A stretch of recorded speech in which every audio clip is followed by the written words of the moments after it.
Alrighty, folks, welcome to PW Natorium as we have our presentation of Plymouth Whitemarsh swimming. So this year, obviously, it's been a little bit testy with different things going on with the COVID-19 pandemic. So we actually have a virtual meet of Plymouth Whitemarsh versus Springfield. So they'll be swimming simultaneously, but their results and Plymouth Whitemarsh's results will not be posted until sometime tomorrow morning. We'll have the official results of that at a later time. So right now, they're just swimming against other fellow Colonials. Our first event is the girls' 200-yard medley relay. Event 1. So in lane 2, we have Gianna DeBona, Abigail Edwards, Violet Colonna, Olivia Schaefer. Lane 4, we have Mia Ruggiero, Nina Ruggiero, Charlie Tullio, Jules Tullio. Lane 6, Olivia Ferret, Tara Patel, Kate Edwards, and Alex Papadopoulos. Tara Patel, Kate Edwards, and Alex Papadopoulos.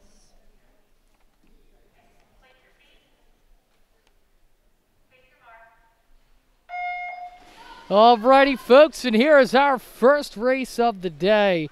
So again, the Colonials, it's going to be a little bit tricky because you're not swimming against Springfield, so you don't have a full reference of the time that you're trying to go against. So really, this is going to be a very mentally sort of focused meet today, as they're just trying to swim as fast as they possibly can without being distracted by the fact that they do not have other teams pushing them quite to be as fast. So far, we see in lane 4 that the Colonials are leading pretty handily. Mia Ruggiero handing off to her sister Nina. Again, that's been one of the premier relays of this team, with a tag team of both Ruggieros and Tullios. Not too far behind in lane 1 right now is Abigail Edwards, and in lane 6 we have Tara Patel.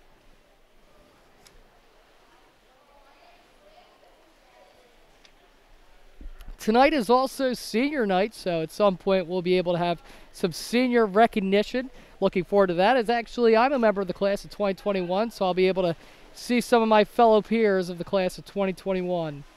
That handoff is over to Charlie Tullio.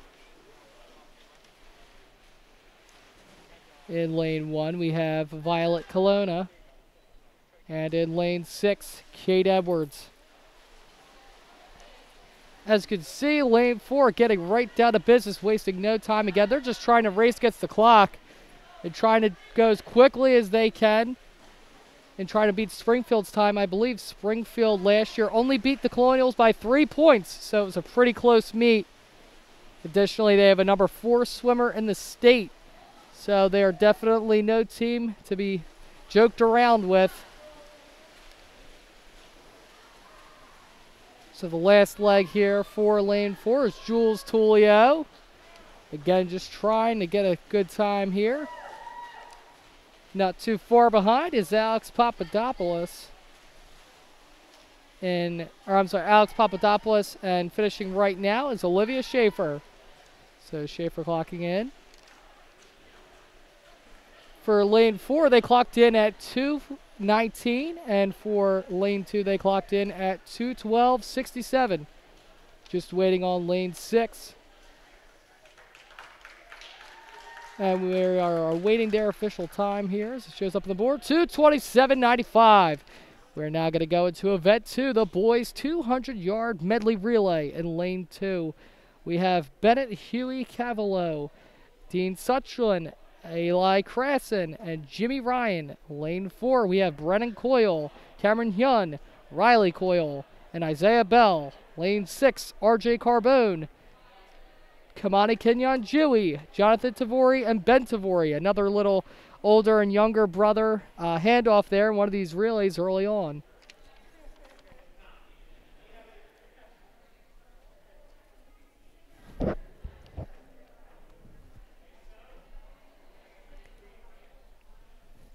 I think one of my favorite parts of senior night is seeing all the names and all the different pictures in recognition of these seniors. Again, some of them have been swimming varsity time since they were freshmen.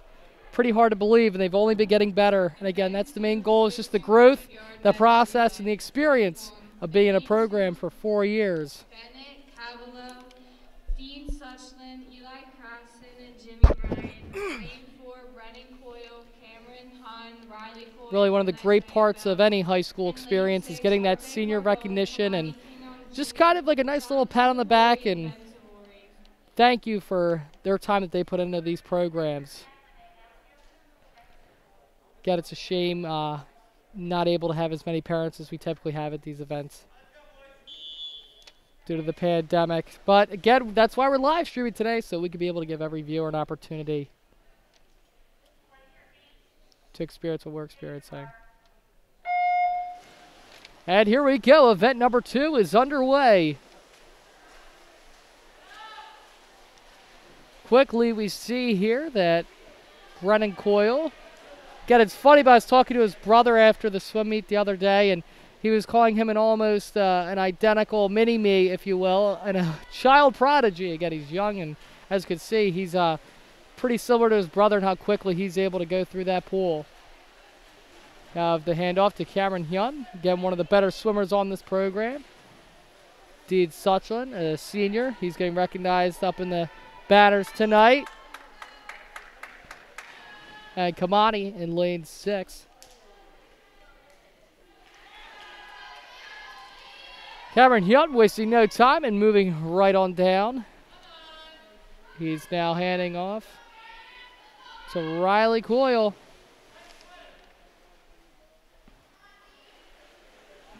Dean handing off to Jonathan Tavori.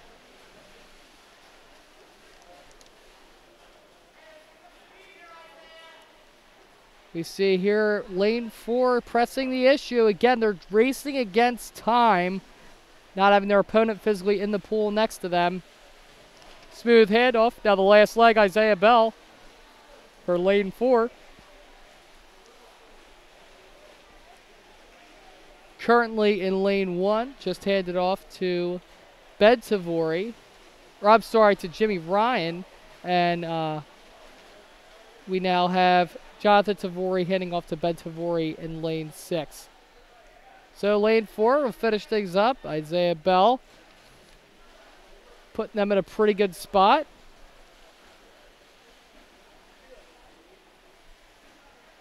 And Jimmy Ryan able to be not too far behind. So we have for lane 2 clocking in at 1:31.29. Lane 4 clocking in at 1:44.74.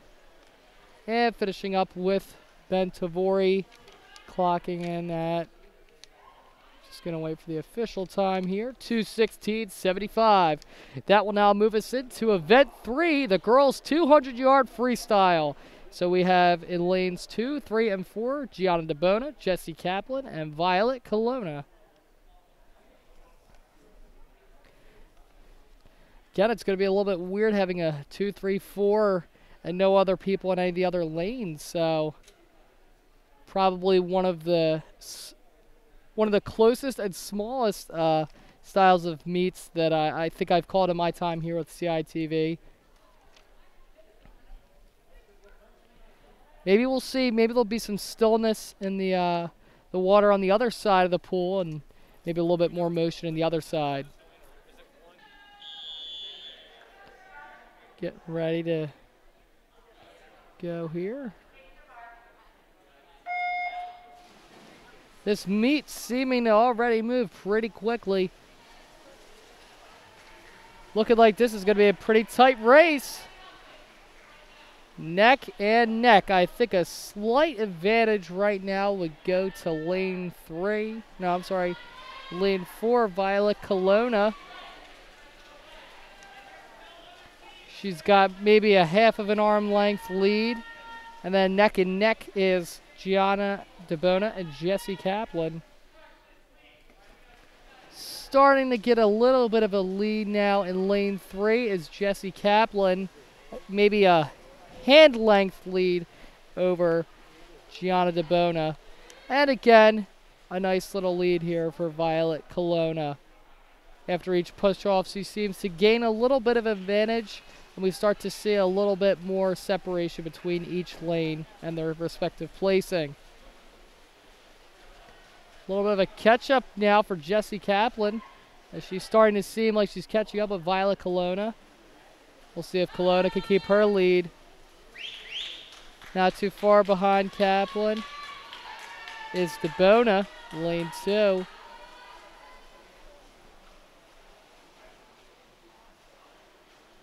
That was a very nice push off by Kelowna, as I believe that might give her enough separation needed, at least for against her fellow Colonials, to have a sizable enough lead to take it.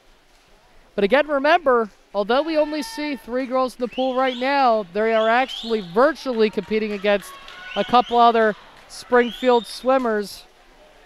So, again, we're not going to know till tomorrow, so anyone watching this will have to probably check either the Plymouth Whitemarsh Athletics website or maybe get an email or check with Mr. Golbeski if you want the official results per the PIAA scoring referees. And Kelowna, she will take this one, followed by Kaplan. I'm sorry, Kelowna followed by, so we had, yeah, it was Kelowna, Kaplan, and then DeBona.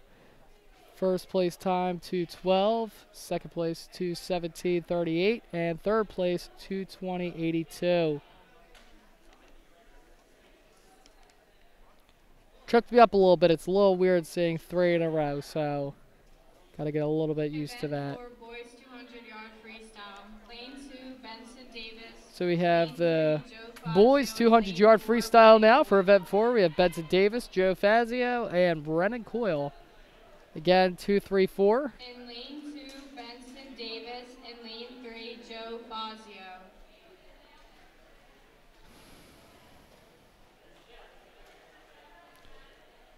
Hopefully this time I can do a little bit of a better job remembering.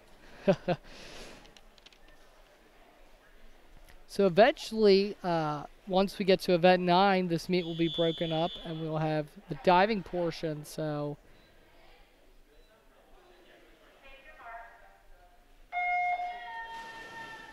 meet's broken up pretty nicely. We see here with a little bit of an edge is Coyle.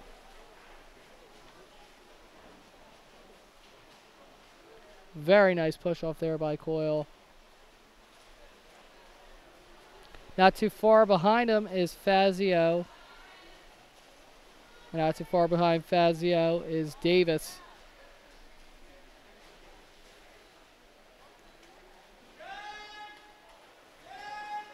So you can hear there Coach Golbeski, he's calling out the paces of each swimmer and he's saying good, right around the pace he wants to keep them. Because remember, it's a mental sport as much as it is a physical sport. You don't want your swimmers going too fast and then tiring themselves out, but you also don't want them starting off too slow and then having to go into desperation mode and possibly not have enough left in the tank to really get any earth-shattering times.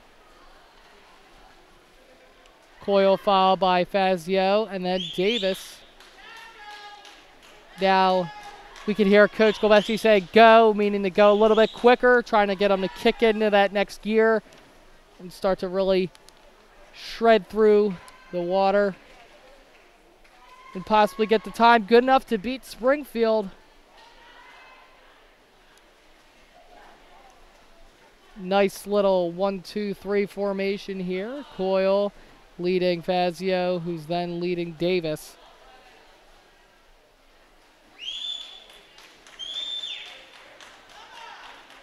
Coach Golbeski really cheering on his guys now.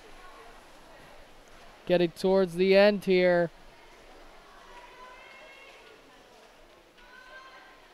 Again, I believe Coyle, Brennan Coyle that is, I believe is a freshman, so he's got plenty of years to keep getting faster. And I'm sure Mr. Golbeski's quite happy about that, as he's become one of the premier boys swimmers we've called this year.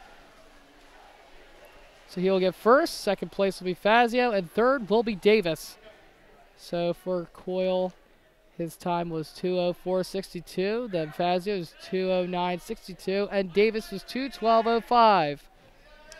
We now have the girls 200-yard IM. So we have in lane 2, Abigail Edwards, lane 3, Emily Rhodes, lane 4, Nina Ruggiero, and lane 5, Tara Patel.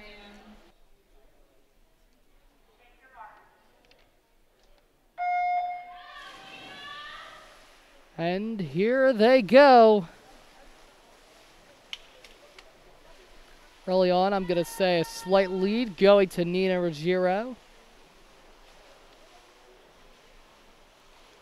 As he's noted a couple times, different meets we've called, it's that push off on the first lap that really is when a difference is start to be made in who's the pack leader. And Ruggiero with a very nice lead here, but behind her, not quite as clear cut as Edwards, Rhodes, and Patel are all pretty closely racing against each other.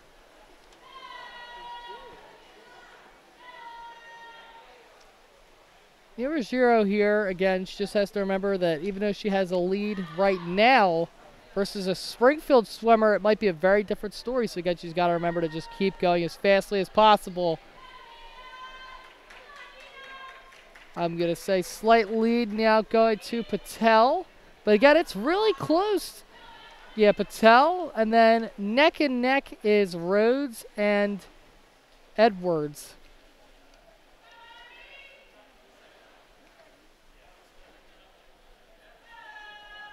Yeah, Patel with that push right there, that's really going to give her a nice spot to be in. She's got to make sure to just keep pushing and trying to just keep progressively getting quicker. I don't know what Ruggiero ate for breakfast this morning, but whatever it is, I think I want some. I mean, she is just moving right on through. With that relay, she also is going really quick too. So,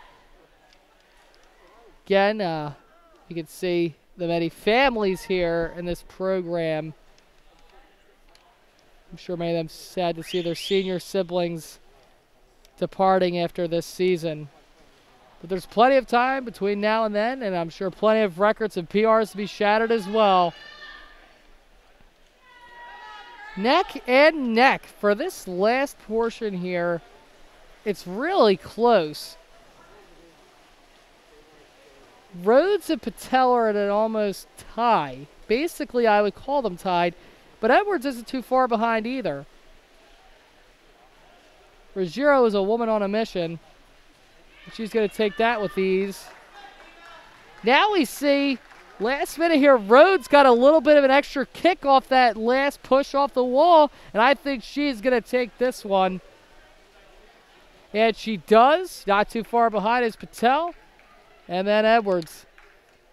Times are as followed for Ruggiero, 2:29.16. For Patel, 2:47.44.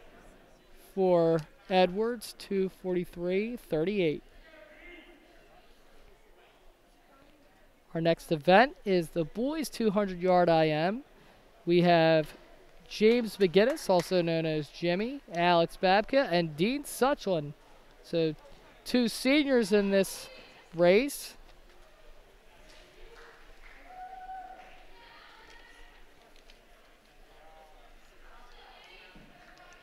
Event 6, boys 200-yard IM. Lane 2, James McGinnis. Lane 3, Alex Backa. And lane 4, Dean Suchlin.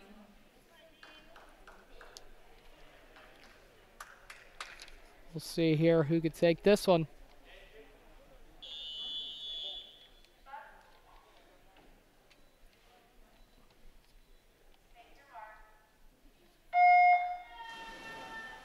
Very nice dive by Suchlin, as he's already got about a head of a lead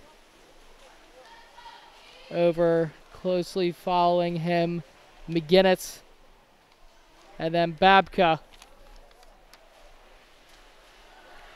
It's a shame not being able to have the other team here because, again, I think it pushed these swimmers to go a little bit faster, and I think also it just adds a little bit more suspense when it gets really tight.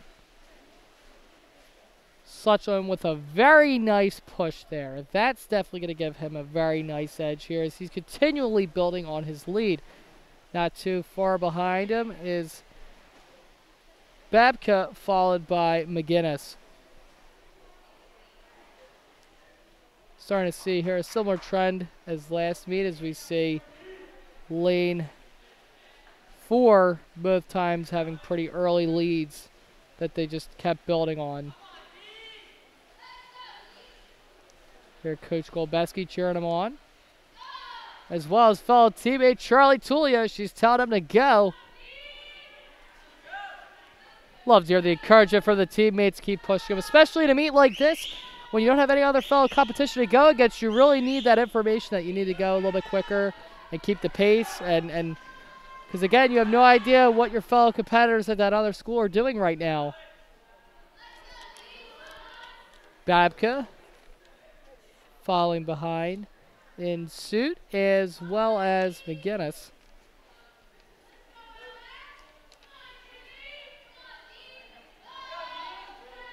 Suchland now, getting cheered on. I think he's starting to kick it into that next gear and really start to move. Coach Golbeski really starting to coax him on now.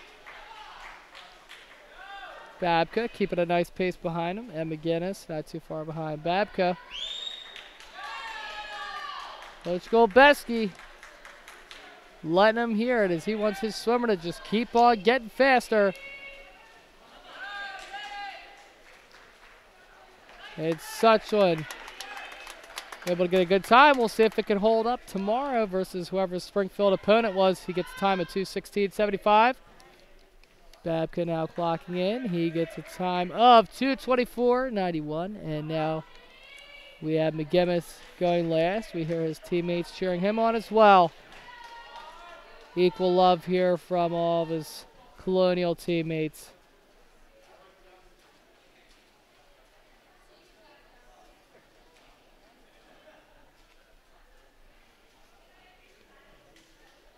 And he will clock in at 2:54.02. Next event, our 7th event. Wow, this meet is moving so quickly. The girls' 50-yard freestyle. We have Olivia Schaefer in lane 2, Jules Tullio in lane 3, Charlie Tullio in lane 4, lane 5, Olivia Giambalvo, and lane 6, Kate Edwards.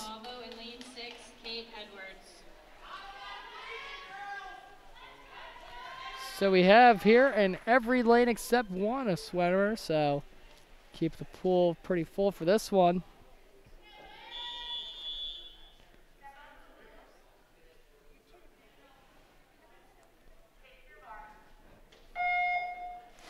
Here they go. Wow, now it's starting to sound like a real swim meet as we have a lot of different legs and arms thrashing through that pool. Early on in lane 4, we have Charlie Tullio leading. Again, we wouldn't expect anything less from one of the perennial powerhouses here of this Colonial swim team. And she'll take it. Followed by in lanes 3 and 2, that was her sister Jules, and then Olivia Schaefer. Troy clocking in at 24.98. Jules clocking in at 27.31. Schaefer clocking in at 28.13.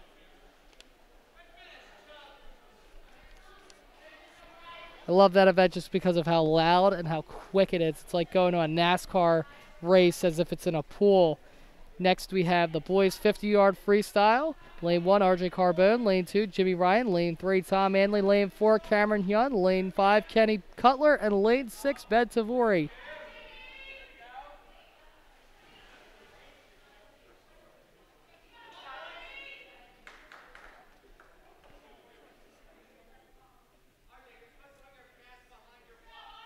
Event 8, boys 50-yard freestyle.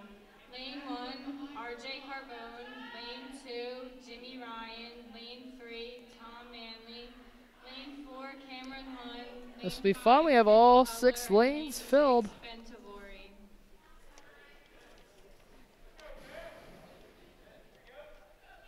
Lane 5, Kenny Cutler. And lane 6, Ben Tavori.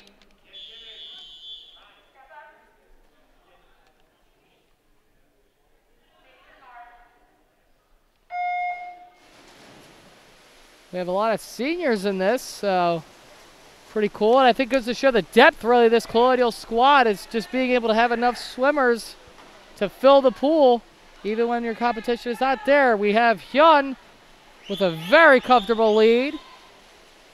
Fall not too far behind him. We have lane 3 and lane 2. So 3 followed by 2. 3, that was Tom Manley, and 2, Jimmy Ryan. 23.42 for first, for Hyun, for Second, I believe that was Manley, clocking in at 26.22. And third was Ryan, 26.75.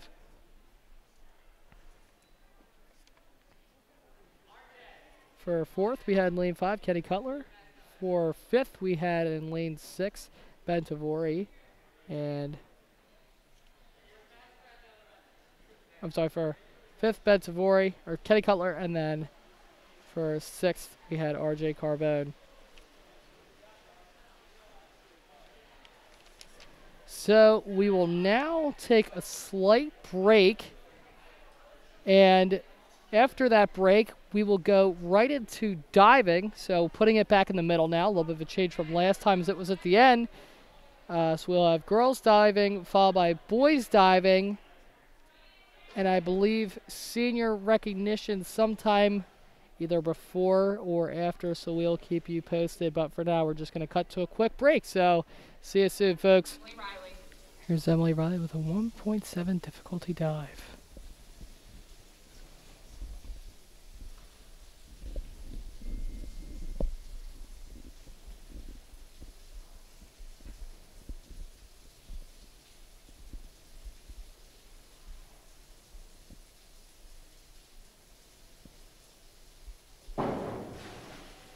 The scores are as follows. 7 1/2, 5 1/2. 7 1/2 and 5 1/2. As you can tell, a little bit of differentiation between scoring with the Emily's officials. First dive will be a 201A, back dive straight, 1.7, Grace. We have a little bit of confusion.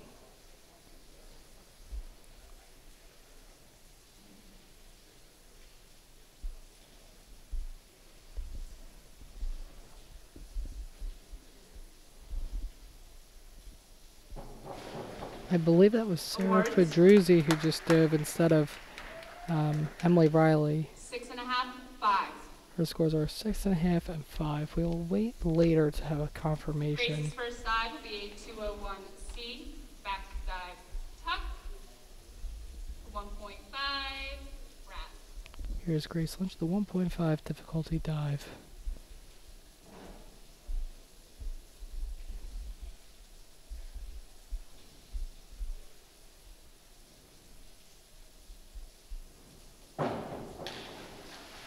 Awards.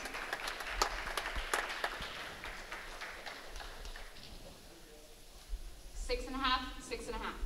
She has a 6 1/2 and a 6 1/2. Brad's first dive will be a 201A, back dive straight, 1.7, Michael. Here's Brad Rhodes with a 1.7 difficulty dive.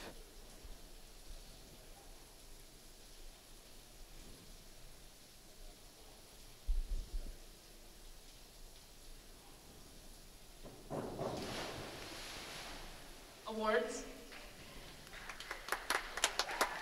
5 4. Scores a 5 and a 4. His feet were a little bit close to the diving board, so I think that might be why Michael's first the dive officials will be a 202A, might have had a little bit of back, 1 somersault straight, a lower score. 1.7, Sarah. Here's a 1.7 difficulty dive for Michael Flam, one of the best on this team.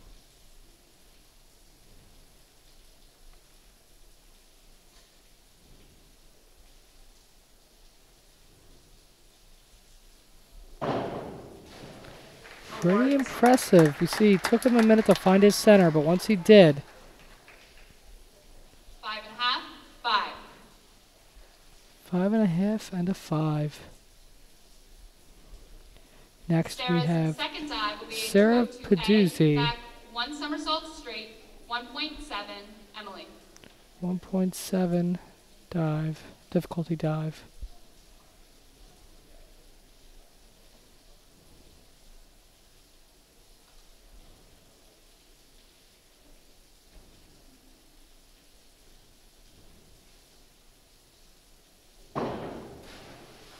Awards.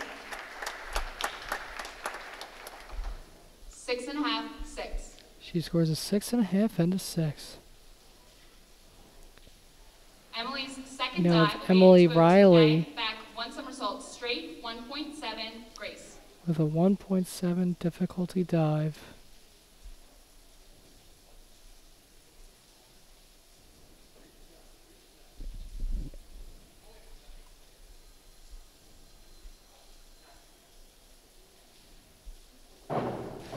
Awards.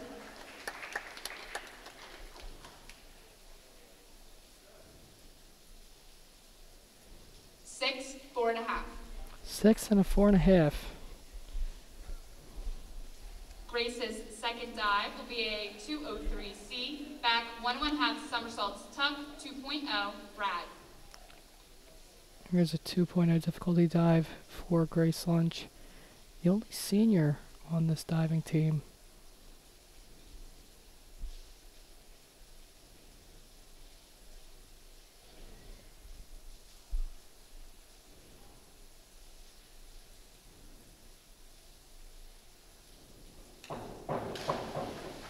Awards.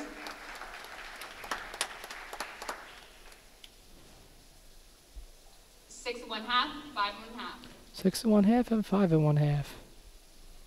Brad's second dive will be a 202A, back 1 somersault straight, 1.7, Michael. So here's a 1.7 difficulty dive for Brad.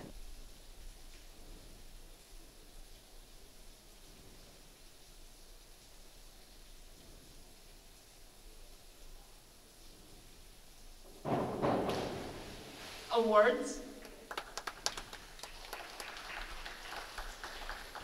6, 5 and 1/2. 6 and 5 and 1/2. Michael's second dive will be a 204C, back 2 somersaults tuck, 2.0, Sarah. Here's a 2.0 dive for Michael Flam.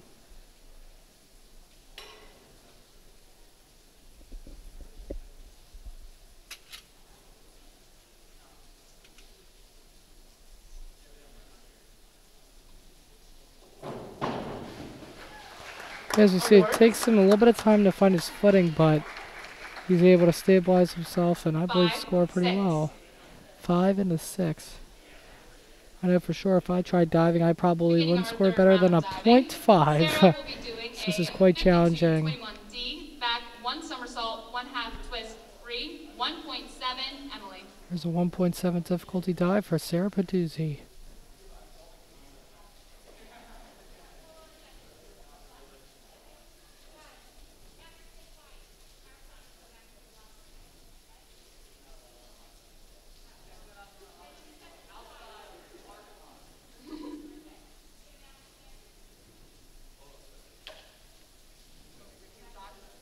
I'm going to repeat the dive.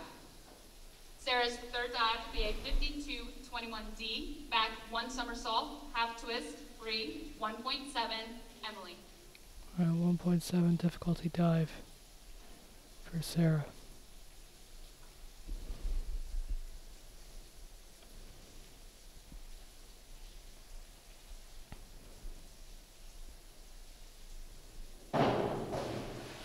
Awards. 4 and 1/2, 5 and 1/2. She scores a 4 and 1/2 and a 5 and 1/2. Emily's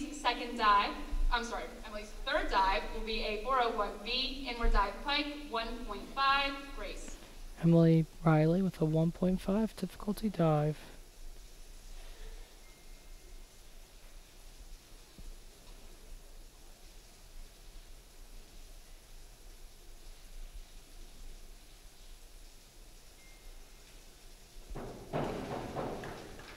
Awards. 7, 6.5. 7 and 6.5, one of the higher scores we've seen of this diving portion.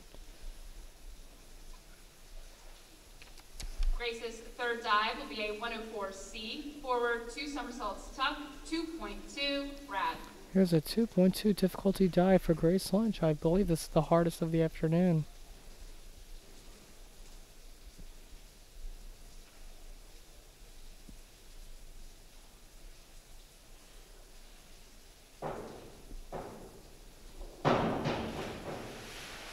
Awards.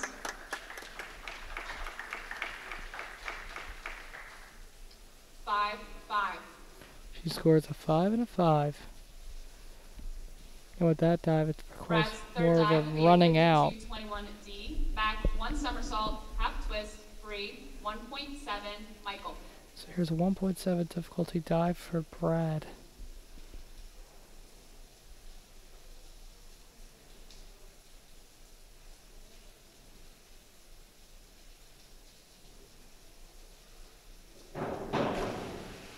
Awards.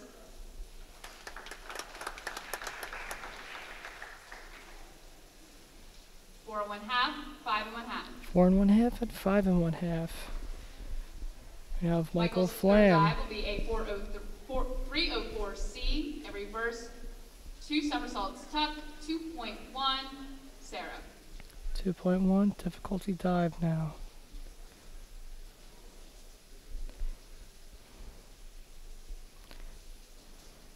See, move the board all the way back.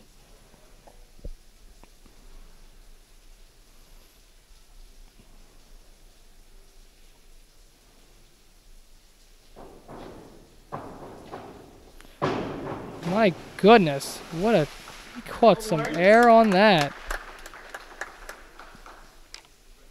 2 and 1/2, 3. Scored 2 and 1/2 and a 3. Yeah, that was quite the difficult dive to attempt. Beginning the 4th round of diving, Sarah will be doing a 401C, inward dive tuck, 1.4, Emily. So 1.4 difficulty dive for Sarah Paduzzi.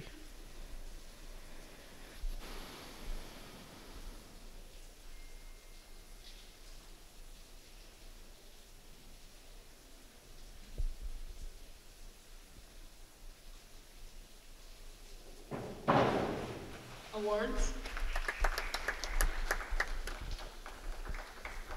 5 and 1/2, 5 and 1/2. 5 and 1/2 and a 5 and 1/2.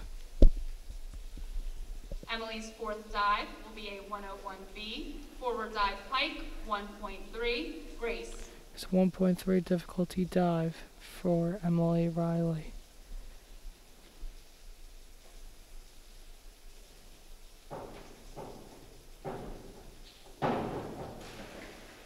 Awards. 6 and 1/2, 6. Scores a 6 and 1/2 and a 6. She had a very smooth landing. Grace's 4th dive will be a So I believe that's why she scored better on the back end. Somersault tuck, 2.2, Brad. Here's Grace, the 2.2 difficulty dive.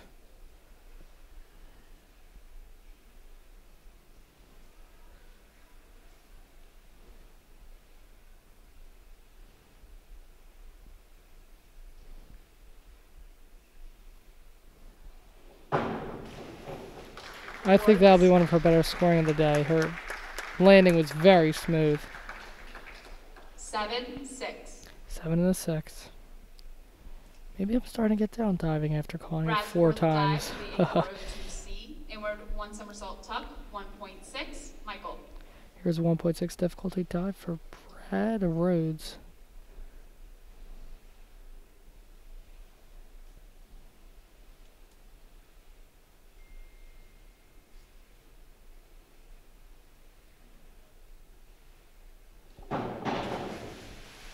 Awards.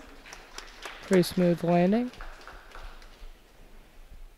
5, 5 and 1/2. 5 and a 5 and a half. Michael's 4th dive will be a 105C, forward 2 and 1/2 somersaults tuck, 2.4, Sarah.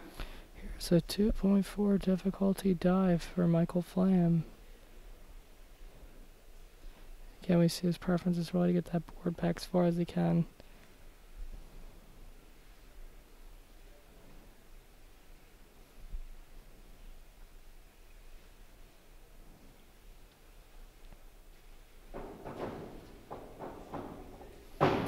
Holy Toledo, look at that spin. 2.4, that is quite a challenging dive. The hardest we've seen this afternoon. 5 and 1/2 and a 6.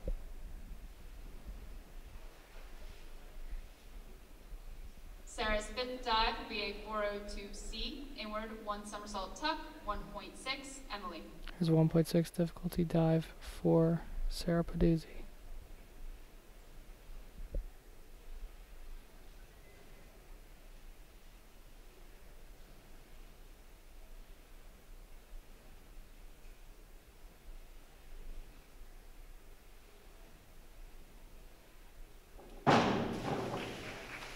Awards. 6 1/2, 5. 6 1/2 and a 5. Emily's fifth dive will be a 103B, forward, 1 1/2 somersaults pike, 1.7, Grace. Emily Riley with a 1.7 difficulty dive.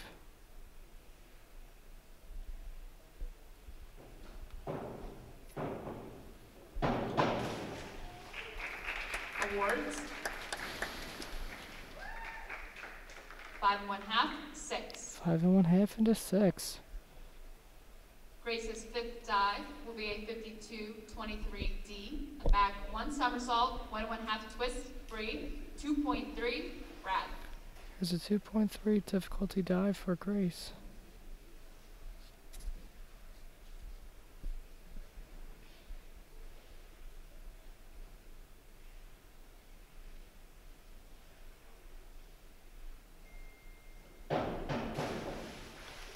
Awards.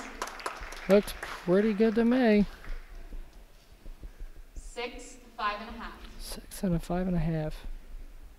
Brad's fifth dive will be a 103C, forward, 1 1/2 somersaults tuck, 1.6, Michael. Here's Brad Rhodes, the 1.6 difficulty dive.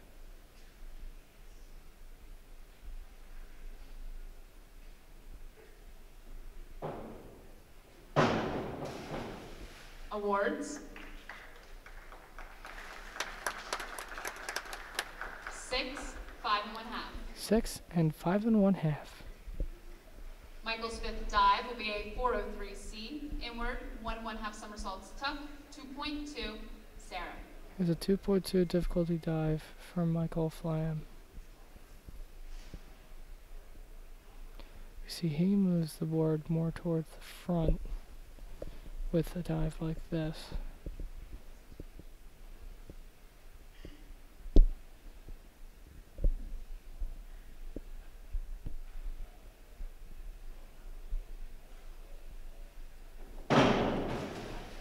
Pushes off with such power just to get himself to spin.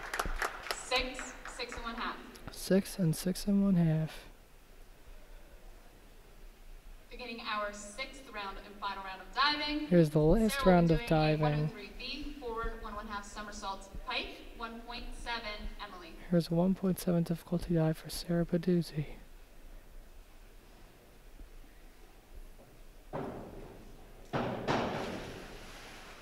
Awards. 5 6. She scores a 5 and a 6 for her last dive.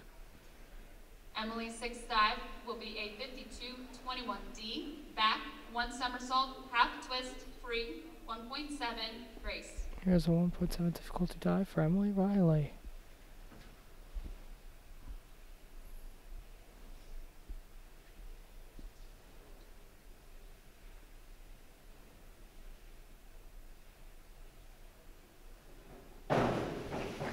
Awards. 6 5. 6 and a 5. Grace's final dive will be a 52-25D, back, 1 somersault, 2 1/2 twist in the free position, 2.7, Brad. It's a 2.7 difficulty dive for Grace Lynch.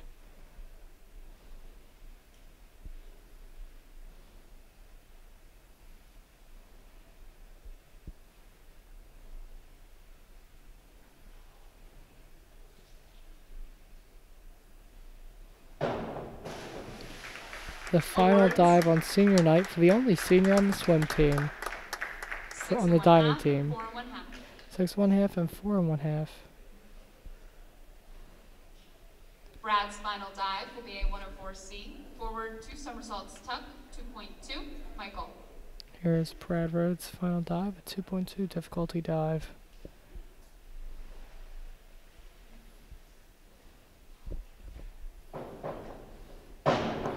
He wastes no time in getting on into that dive.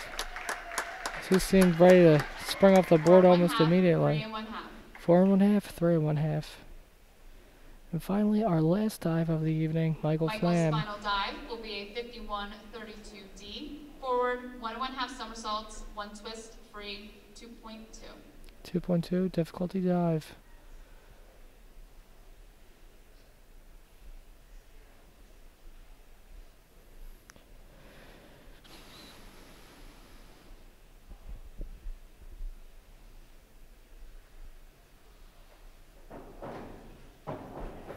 It's quite a lot of air. Awards. Man, I feel like you almost could have reached us up here on the pool deck. 5, 5 1/2. 5 and 5 1/2. This concludes the final round of diving. And now diving is complete. We will cut to a quick break and we'll be back with our senior recognition. Welcome to our senior recognition portion of this swim meet, as we're now going to honor all of the seniors in this program. Quite a few of them in the class of 2021, my class. Happy to see my peers have finally reached this bright and shiny stage. They were able to have their senior recognition again with a lot of the seasons in question because of the COVID-19 pandemic.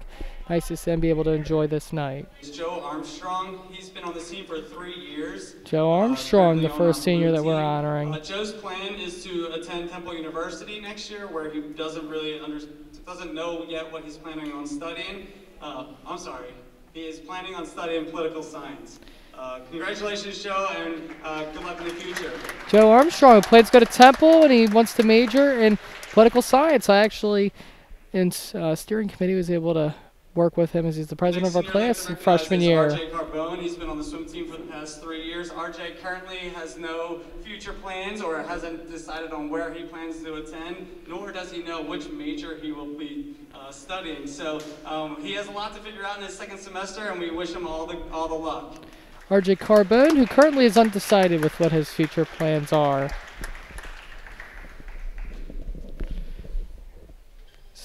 Our next senior is Jimmy Ryan. He's also been on the team for the past 3 years. Like Joe, he will be attending Temple University, where he plans on studying marketing. Good luck. We have another future Al with Jimmy Ryan, as he has been on this team for 3 years. Kenny Cutler. So like you'll notice that a lot of these boys have all swam for 3 years, and they're kind of like a little cult together. They don't go anywhere with each other. So Kenny has also been on the team for 3 years. He has not decided where he wants to go to college yet, but his options are Gwynedd Mercy, Temple University, or Westchester, where he plans to study nursing. Good luck, Kenny. Kenny Cutler plans to study nursing, hasn't decided the school yet, but nice to see we have a future member of the medical field. Co-captain with Dean Suchland. Tom has been on the team for 4 years. Tom's planning on either going to the U.S. Naval Academy and has already been accepted to the U.S. Coast Guard, just waiting for that U.S. Naval Academy to give him the acceptance letter, where he plans on studying civil engineering. Good luck, Tom. Civil engineering, and plans to go to either the Coast Guard Academy or the Naval Academy. Not too shy for Tom Manley, one of the co-captains. Dean Suchland has also been on the team for the past 4 years. Dean has been accepted to Notre Dame and hasn't heard back from the other 15 Ivy League schools that he applied to, which I'm sure he will get in. He has an interview with Harvard on Thursday, so hopefully that's good news, but I'm sure whatever he plans on doing in business for math will be extraordinary. Good luck, Dean. Oh, business or math, that has an interview with Harvard. Not too shabby at all for Dean Suchland. Our next senior is Jimmy McGinnis, where he's been on the team for the past 4 years. Jimmy plans to attend the U.S. Air Force next year and study, doesn't really know where his study is going to take him yet, but the U.S. Air Force will get a great education. Good luck, Jimmy. All right, so Jimmy McInnes planning on going into the Air Force. We thank you for his service. Our next senior is Ben future. Tavori. Ben's been on the team for the past...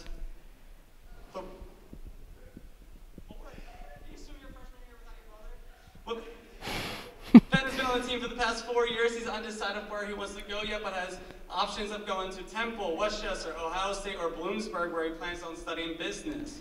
Good luck, Ben. Ben Tavori wanting to study something in business, undecided on what school. Wanting a little bit of confusion on how many years he was on the team. Kamani's been on the team for the past 4 years. He's planning on attending Drexel University next year and studying mechanical engineering. Good luck. Kamani wants to study mechanical engineering, and he's going to go to Drexel University. One of the great personalities of this team, always has a huge smile. Our first senior we're going to have is Casey Blake. As of right now, she's undecided on what she's planning on doing next year, but has the options of going to Florida State, UC San Diego, Texas, and anywhere else that's warmer than Pennsylvania, where she plans on studying biology. Good luck, Casey. Casey Blake went to study biology and went to go to school somewhere warm. I hear on that one. Olivia Schaefer has been on the swim team for the past 4 years, is co-captain of the swim team this year. Undecided at this moment, but either going to Penn State or Liberty University, where she plans on studying psychology. Olivia Schaefer planning on going to Liberty University or Penn State. Charlie Tullio One of is the also co-captains. co-captain of our swim team this year. Charlie just accepted to attend Loyola University, where she plans on swimming for the next 4 years. Charlie actually has our school record in the 50 freestyle. Hopefully she gets Loyola's school record in the 50 freestyle, where she is undecided on what she plans on studying in college. Good luck, Chuck. Charlie Tullio, a.k.a. Chuck, planning on going to Loyola. One of the co-captains, again, such a great career. Mia plans on attending Whitemarsh University next year, where she plans on getting a doctorate in 6 years in physical therapy. Good luck, Mia. Mia Ruggiero, another co-captain, record holder, and planning on getting a doctorate. And Grace Lynch is a 4-year diver. pretty ambitious. Grace has been an integral part of our diving program for the past 4 years. She's basically our rock that has been here all 4 years, and we can count on her to either get first or second place basically at every single meet. She hasn't committed yet to what she plans on going next year, and she's still waiting for some offers from the, I think, 19 or 20 schools that she applied to. But wherever she decides on going, she will be studying business. Good luck, Grace. Grace Lynch planning on studying business, and again, one of the best divers in this program. And our final senior this year, Kaylee has been on the team for 4 years. She plans on attending Montgomery County Community College, where she decides on majoring in psychology. Good luck, Kaylee. Kelly Givnish, our final senior, plans on going to Montco to study psychology. At the shallow end of the pool, you'll see our class of 2021 boys and girls swimming and diving team. Please give them a round of applause. They've worked so hard in the pool and in the classroom. They certainly deserve it. And here we see all of the seniors lined up nicely at the other end of the pool with their pictures on top and their parents in attendance. Make sure you thank your moms and dads, everybody down there. And we hear a shout out to the parents. 10-minute warm-up, so we have until 4:45 if anybody needs to get in and swim, and then we will continue with our meet. All right, so we'll be returning back at 4:45. Again, one of my favorite segments. Love seeing all the seniors get the credit they deserve and hearing about their possible future plans. All righty, we'll be back for our third and final segment of Plymouth Whitemarsh Swimming and Diving. All right, see you then, folks.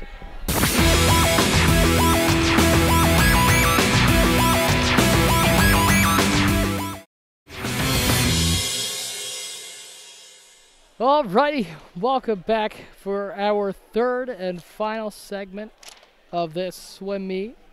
Again, just a reminder for anyone just tuning in, Springfield is doing this meet virtually, so we will not have the official results till tomorrow. So unfortunately, we won't be able to report out on who actually won the meet. But again, it's still cool that we're able to have the meet at all. And obviously, the main emphasis is that it's senior night. We're able to honor these seniors and their many achievements in this program. So starting us back off, we'll have the 11th event, which is the girls 100-yard butterfly. And lane 4, Mia Ruggiero.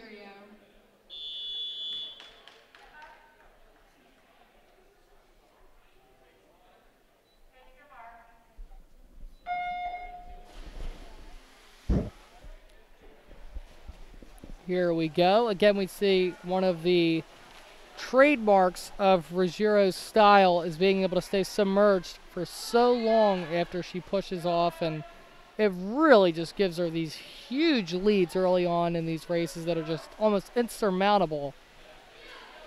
You see she's going with ease. Not too far behind her is Kelowna, and not too far behind Kelowna is Ferret.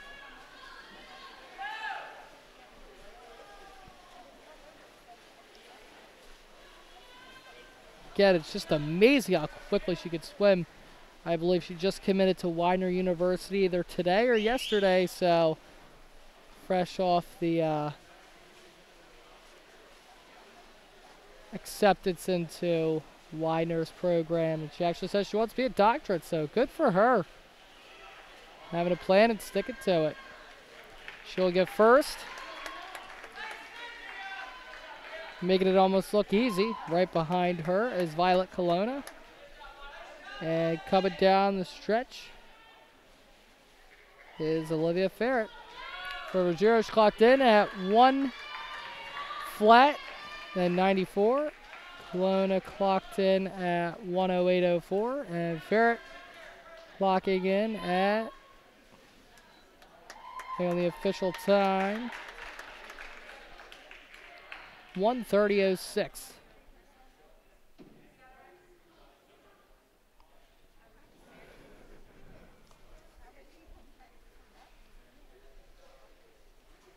Next, we have the boys 100-yard butterfly, lane 2, Eli Crasson, lane 3, Bennett, Huey, Cavallo, and lane 4, Riley Coyle.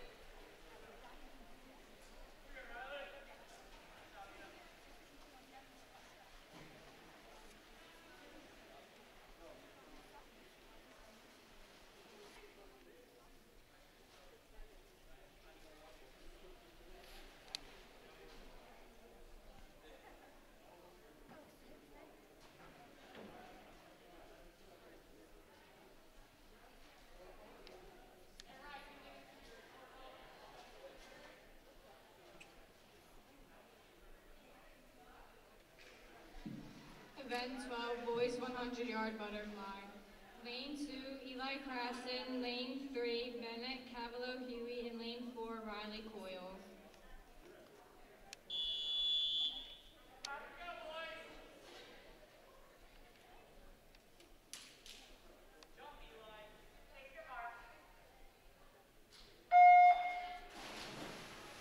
We'll see here who can take this one.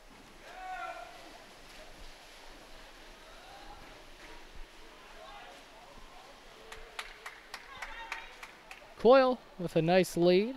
It's funny, I was talking to him about ways that he kept in shape during the offseason. Actually, he said that he was in a swim club for the majority of the pandemic. Obviously, with pool, you have a unique distancing situation that isn't quite as vulnerable as other sports. And he actually had a swim club that was open during winter that was outdoors, and he was able to swim in the snow, and he said it was probably one of the best swimming experiences that he's had in his swimming career. So definitely sounds like something that'd be pretty neat, being in a heated pool and having it be, you know, under 30 degrees outside with snow coming down while you're swimming. But yet it's a pretty unique experience that I'm sure few could be able to say that they've had. Coyle got right down to work. Not too far behind him is Bennett, Cavallo, Huey. So if Coyle, he clocks in at 56:31. And then Cavallo, Huey, 1:07:71. And for Crasson, clocking in at 1:17:48.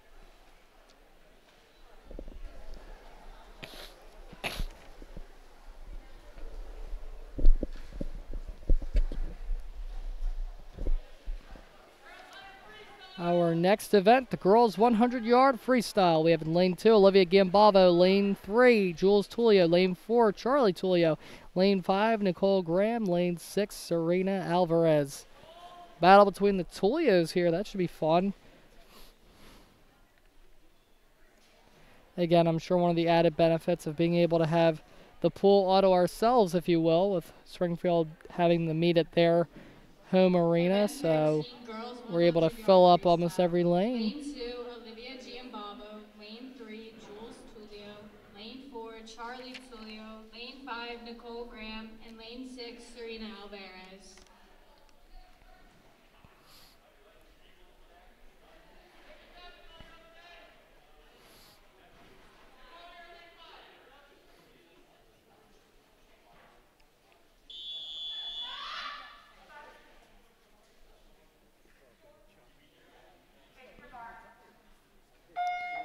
Here they go.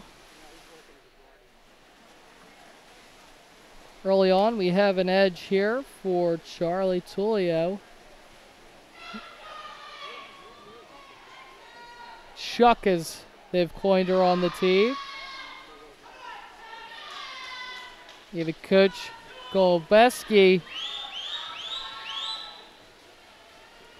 Yep, and Chuck, as they say, is moving through the pool with ease. Not too far behind her is her sister, Jules.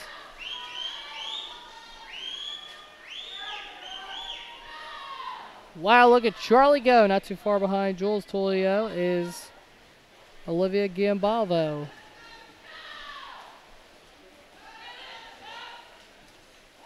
And Charlie had a very nice time getting first, followed by her sister Jules, and then Olivia Giambalvo. Charlie clocking in at waiting on the times. 55:11. Her sister Jules clocking in at 1:01:21. Olivia Giambalvo clocking in at 1:03:19.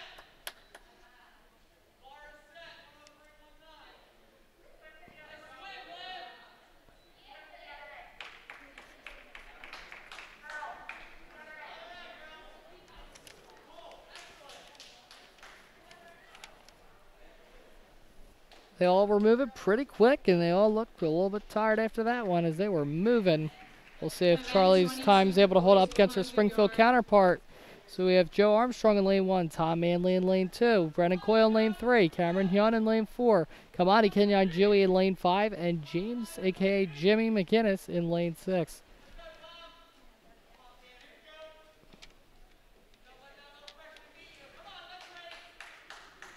Event 14, boys 100-yard freestyle.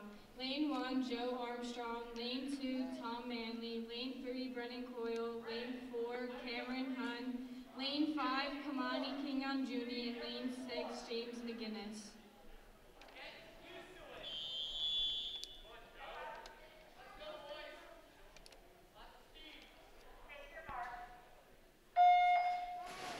Early home, we hear a lot of cheering from Coach Golbeski as he's really trying to get the best out of his boys. Cameron Hyun with an early lead. Not too far behind him is Brennan Coyle.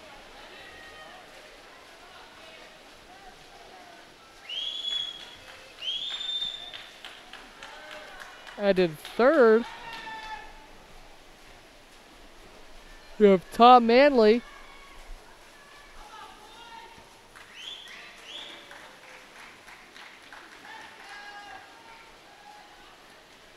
Cameron built himself up a very nice lead. He's able to get first, followed by Brennan Coyle. And now Tom Manley. Manley clocked in at 58:15. Cameron Hyun clocked in at 50:30. And Brennan Coyle clocked in at 53:61. We hear Coach Golbeski cheering on his boys. Next we have, as I like to call it, probably the most painful looking event in all of the sports that I cover, the 500-yard freestyle. Man, oh man, I hope they had their pasta parties. As again, it's such a long event. We have Kate Edwards in lane 2, Gianna DeBona in lane 3, and Jesse Kaplan in lane 4.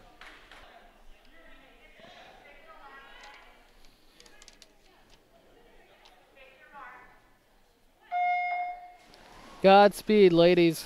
Godspeed, as now they go on their journey through the 500-yard freestyle. As you see their teammates down at the other end of the pool with the designated numbers for the laps that they have completed.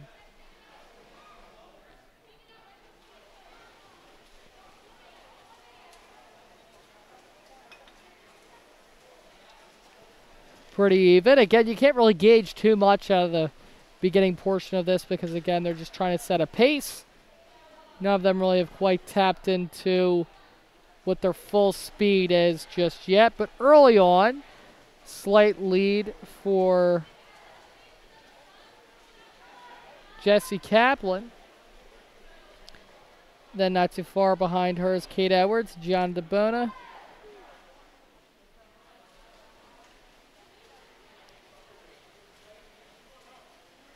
starting to see a lead build up here for Kaplan. Edwards and DeBona going neck and neck. Again, you want to make sure that Kaplan doesn't make a lead that's too large for herself. Then she ends up tiring herself out, but it seems that she's got this down to a science, so she has been doing it for a full season and knows exactly where she wants to be at.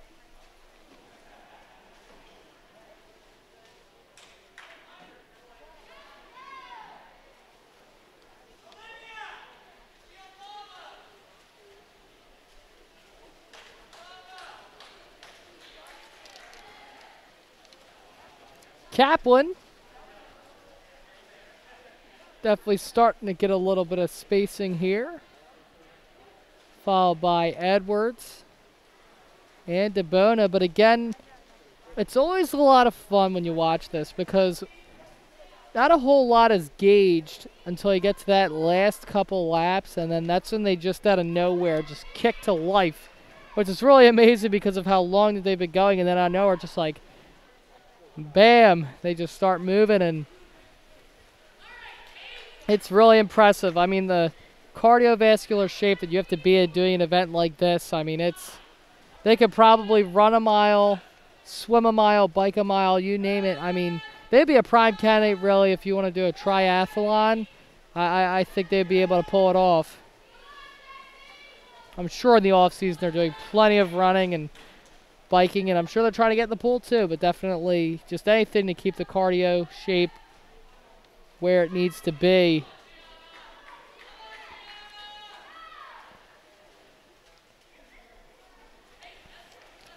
Kaplan keeping her lead, followed by Edwards and then DeBona.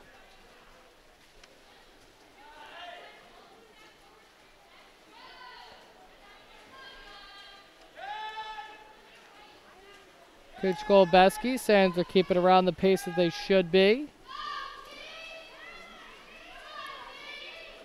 Probably a very reassuring sign to hear that from your coach at an event like this.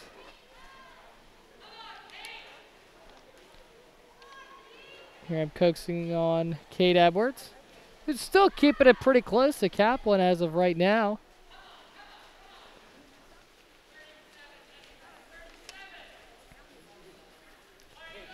So we're looking at the clock right now, 3:40. They've been going nonstop swimming for 4 minutes now. Again, it's just, that's quite a bit of swimming.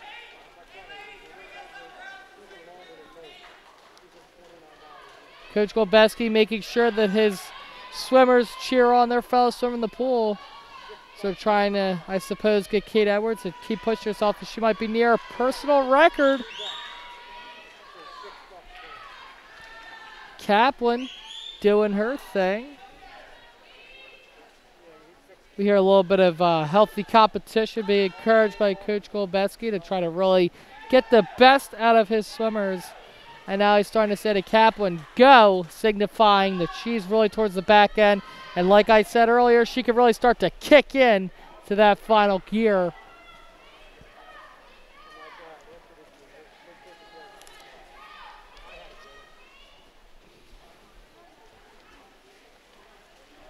Again, no tiring in sight. They just keep on motoring through.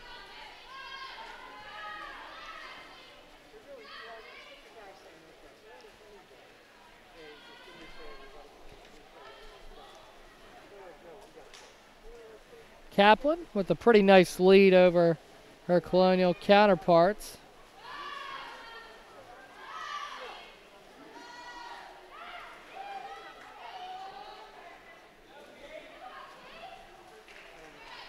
Kaplan, as we can see, her arms are definitely starting to push a little bit more. Coach Golbeski trying to keep her going, and we hear the bell signifying, not that it's dinner time, but that Kaplan, it's her time to really start to kick on the motors and the machinery from within, as her journey is almost complete in this 500-yard freestyle race.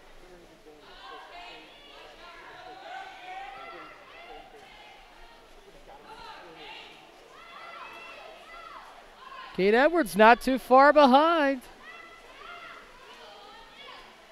Kate's starting to kick it into gear. And Kaplan will take it, but Kate Edwards not too far behind. She was able to stay with her almost the entirety of the race. And as you can hear Coach Golbeski, he's pretty proud. Kaplan clocking in at 6:10.80. And Dakota clocking in.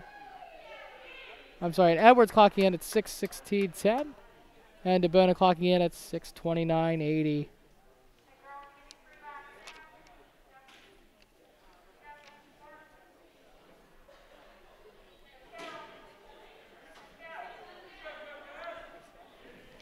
And now they cool down after what was a pretty fast-moving race. Again, that's 500 yards in 6.5 minutes. Some sub 6.5 minutes, so pretty impressive. I know I probably would be double, maybe even triple that time if I was competing in this race. Next event we have, we hear Coach Golbeski say, be careful what you wish for. I think in regards to how well she did and her possibly having to continue doing this race in the near future. We next have the boys 500-yard freestyle with Eli Craston, Joe Fazio, and Benson Davis.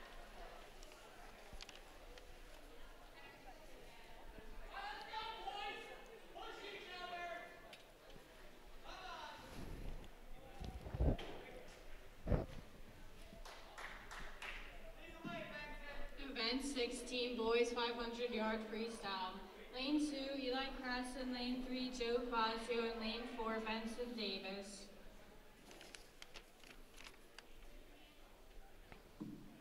Lane 2, Eli Crasson.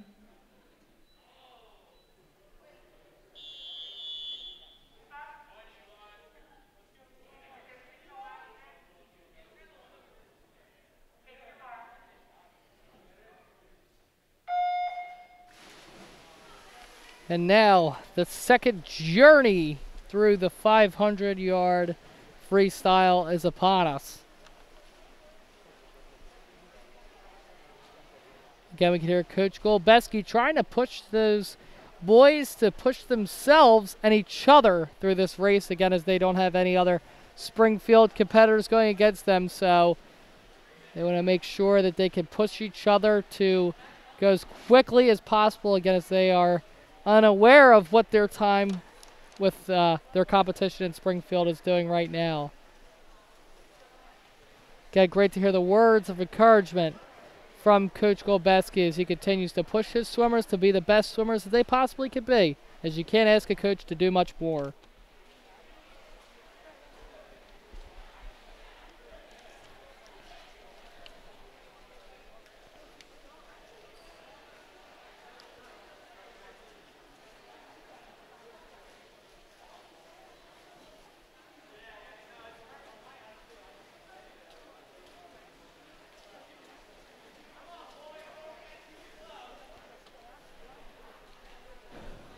And we see Davis and Fazio going neck and neck, and Crasson not too far behind. Davis with a slight lead.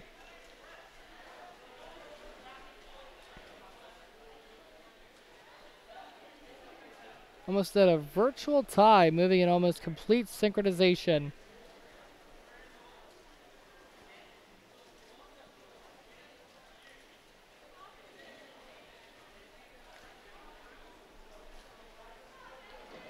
They're moving through pretty quickly, so we'll see if they can match the pace of their lady counterparts.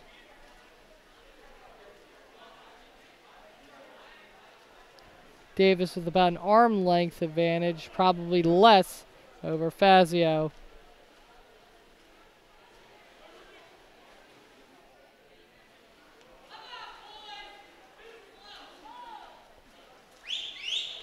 Here Coach Golbeski, again, trying to just get the best out of his swimmers, giving them some whistles, cheering them on. I always wondered, being one of the people that hold the signs in the back how wet of a job that is, for lack of a better term. As, I mean, every time they're coming down that back end, you're getting splashed as if you're in the splash zone at SeaWorld. And, you know, those back kicks could be pretty big, causing quite a large splash. So, hope those jackets are water resistant. Davis now starting to get a little bit more comfortable over Fazio. Crasson coming down the wall. Not too far behind.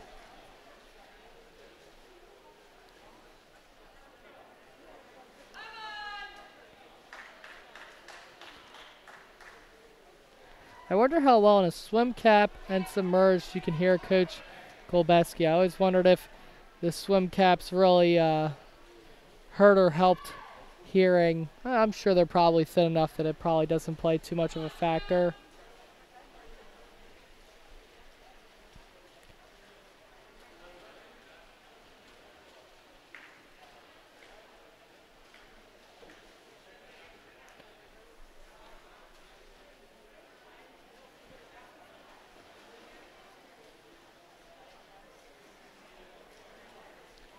Davis with a pretty sizable lead. So he almost has a lap advantage over Crasson. Pretty solid time so far, as they're at the 4:27 mark here of this 500-yard freestyle. Davis really starting to get an autopilot and moving pretty seamlessly. Fazio not too far behind.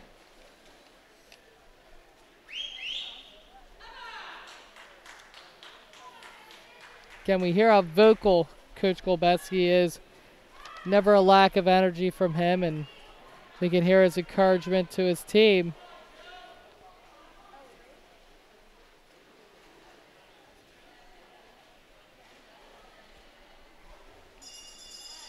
And we hear the bell for Davis.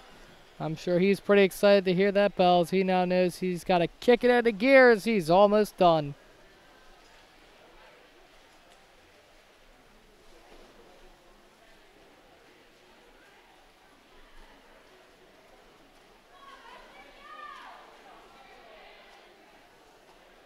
Sure, Benson's pretty excited. He definitely seems to have added a little bit of extra speed, as his journey, if you will, is almost complete. And he will clock in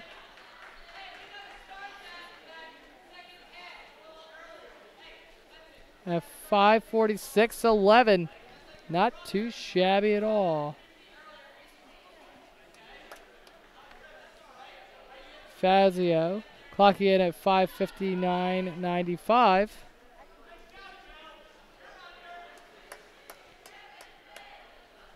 Yeah, Fazio with 5:59.95, I think right around where he needed to be.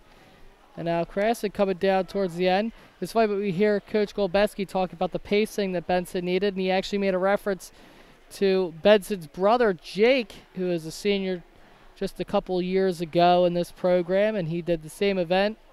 And I believe they had similar timing objectives that they were trying to work on through their time of working on getting faster in the 500-yard freestyle. And we are now officially done with Crasson clocking in.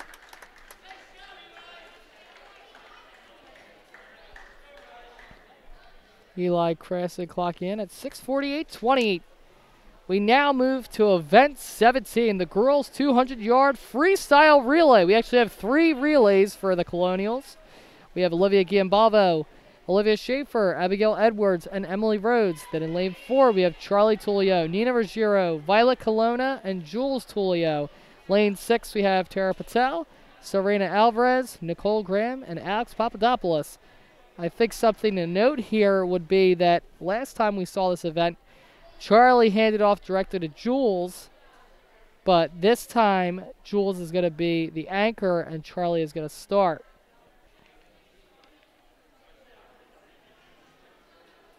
lane 6, Tara Patel, Serena Alvarez, Nicole Graham, and Alex Papadopoulos.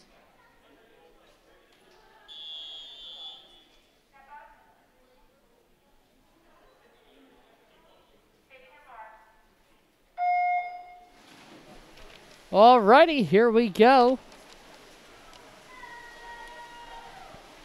The trio of relays. Early on here, we see that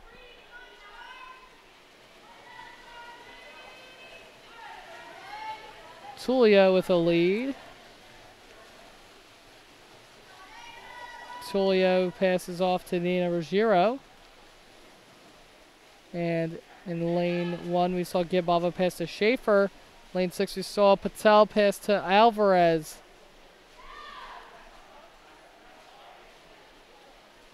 Lane 4, pretty steady control here with Nina Ruggiero.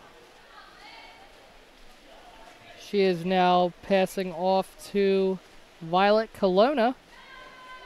Olivia Schaefer is passing off to Abigail Edwards. And Alvarez is passing to Nicole Graham.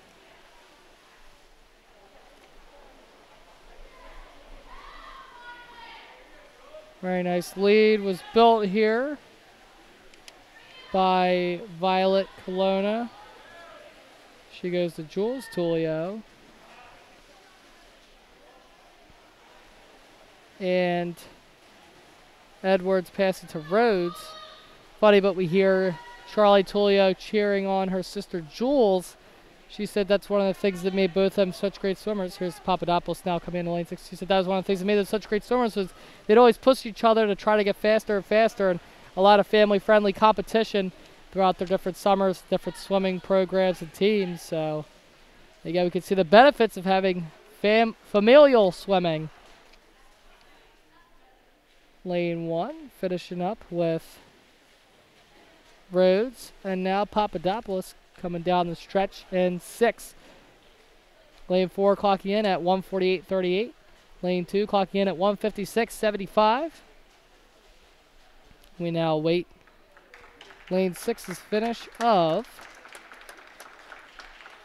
2:15.94.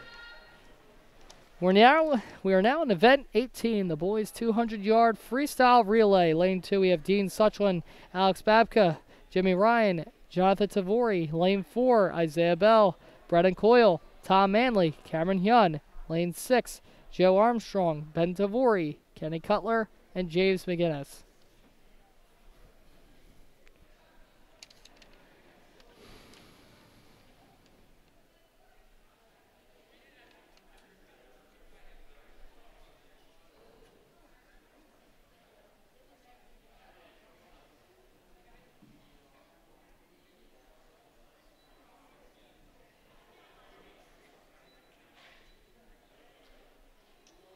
Event 18, boys 200-yard freestyle relay. Lane 2, Dean Suchlin, Alex Babka, Jimmy Ryan, and Jonathan Tabori. Lane 4, Isaiah Bell, Brennan Coyle, Tom Manley, and Cameron Hunn. And lane 6, Joe Armstrong, Ben Tabori, Kenny Cutler, and James McGinnis. This meet moving pretty quickly, as we only have, after this event, 1, 2, 3, 4, 5, 6 events. That's it.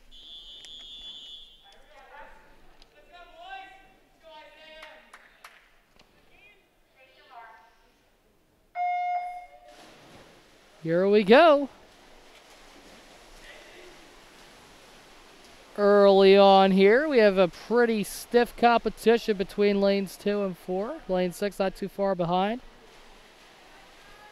Slight lead right now going to Isaiah Bell, but he's being closely followed by Dean Suchlin.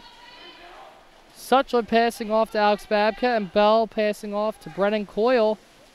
Brennan Coyle really motoring through right now as he's starting to make this lead quite larger than it already was. Lane 6 we have right now Ben Tavori. Brennan Coyle getting ready to pass to Tom Manley. Very smooth pass off. And now In lane 2, Babka passing to Jimmy Ryan. And in lane 6, we have, that was Tavori passing to Kenny Cutler.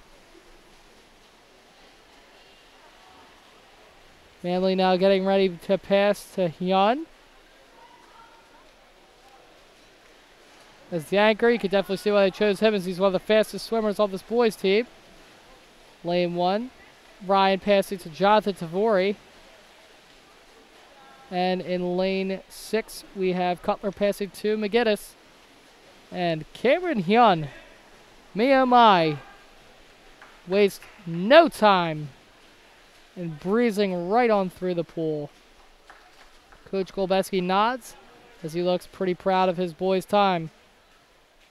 We have Jonathan Tavori finishing up in lane 2, and in lane 6, McGinnis. Lane 4 with a time of 1:37.54. Lane 2 at the time of 1:45.54. And lane 6 with a time of 1:56.59.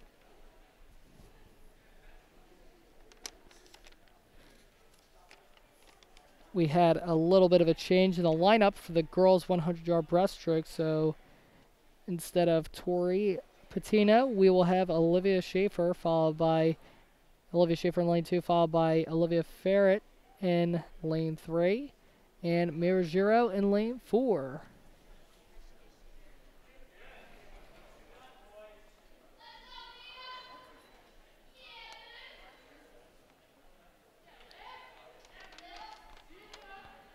We hear the girls cheering each other on again.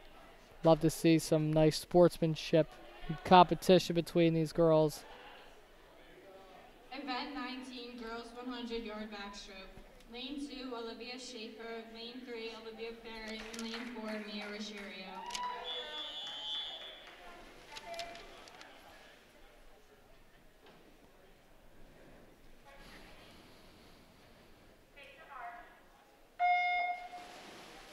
Here they go again. It's looking how far and how deep Ruggiero goes. Again, she's submerged for more than half of the distance of the pool. Ruggiero with a nice lead. Schaefer not too far behind, followed by Ferret. I mean, to be able to move that quickly backwards. Oh my goodness, I couldn't move that quickly forwards.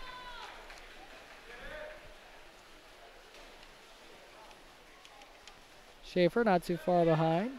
And not too far behind Schaefer is Ferret. Ruggiero again just slicing through the water. And I mean, it is just a sheer spectacle to watch. Weiner definitely quite lucky to have her joining their team next year.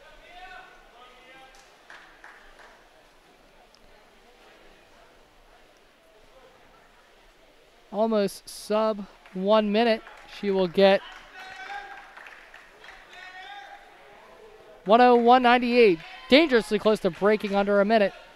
Schaefer not too far behind. She will get a time of 1:17.08. And now Ferret finishing strong here with a time of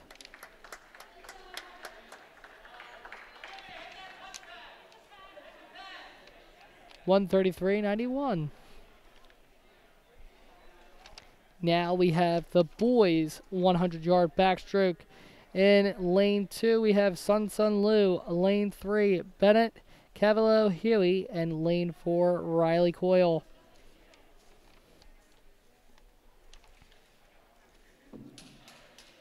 Event 20, boys 100-yard backstroke. Lane 2, Sun Sun Liu. Lane 3, Bennett, Cavallo, Huey, and lane 4, Riley Coyle.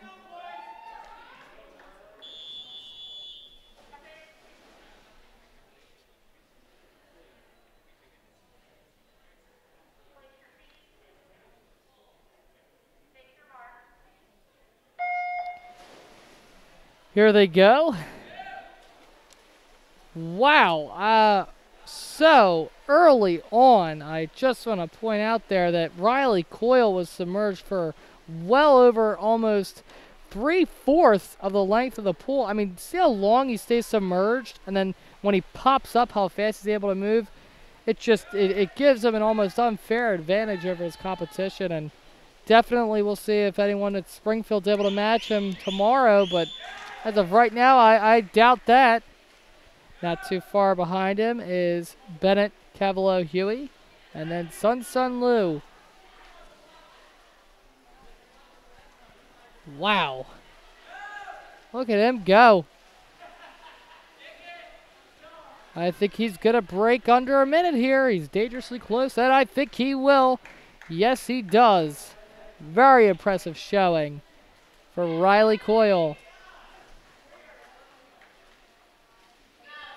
You see Coach Golbeski looking quite proud of his boys. There we have Bennett, Cavalo, Huey, and now Sun Lu. Bennett clocking in at 1:10.12, and Sun clocking in at 1:23.11.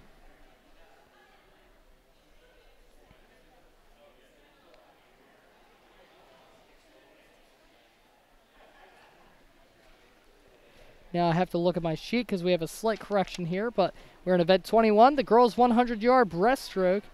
And let me count 1, 2, 3, 4, 5. So I believe we have, or I'm sorry, now we have 4. So we have 4 swimmers. We have Emily Rhodes in lane 2, Abigail Edwards in lane 3, Nina Ruggiero in lane 4, and Tara Patel in lane 6.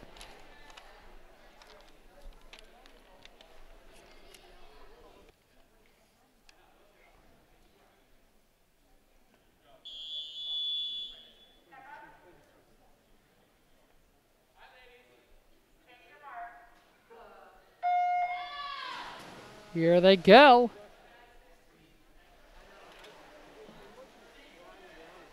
We see here pretty evenly matched. Nobody's raced just yet. Slight edge I'm going to give to Nina Ruggiero.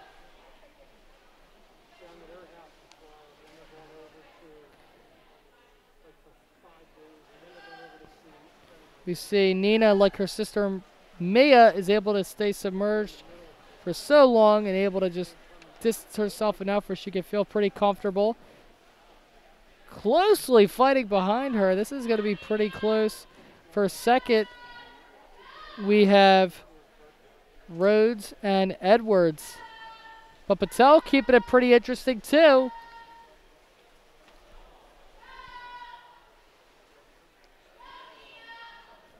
Here Mia cheering on her sister Nina. Of course, like I talked about, that familial competition, keeping them to keep pushing and growing on their times. Nina with a very nice lead, but coming down the stretch here for second place. This is going to be pretty hardly fought for here. Edwards starting to pull away. This is going to go right to the wall here, and Edwards will take it. I believe, let me see, I'm just going to check my times. Now Rhodes, followed by Edwards. Maybe I got to get my my eyes fixed here. Ruggiero getting 1:17.80. Rhodes getting 1:22.17. Edwards getting 1:22.42. And Patel getting 1:24.70. Man, good thing I'm not one of those monitors in the pool, because I would have incorrectly guessed the time there.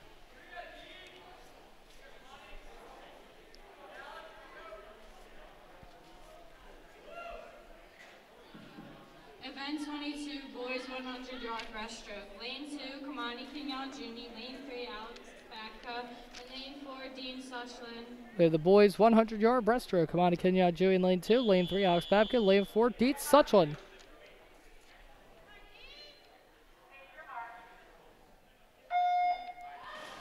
Here they go. Competition between some fellow seniors with Kenyon, Joey, and Suchland. Dean with a nice lead. I'd say breaststroke is probably one of his stronger events, Dean Suchland. He's got a very nice lead. Kenyon Joey trying to keep it close to Babka. Suchel moving right on through at this pace. He'll be right near a minute. We hear the whistling from Coach Golbeski.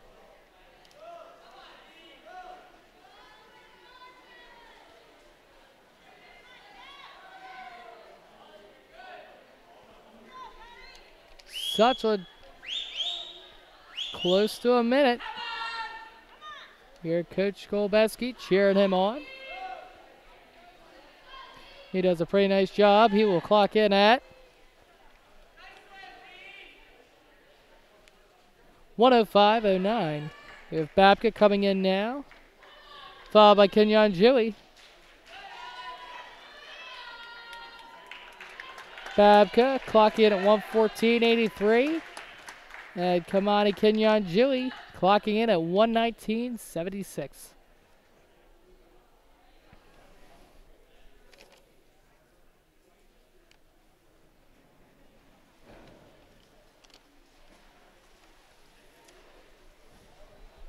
That was a pretty fast race, and now we're down to our final 2 races of the evening. The 400-yard freestyle relay. First will be the girls.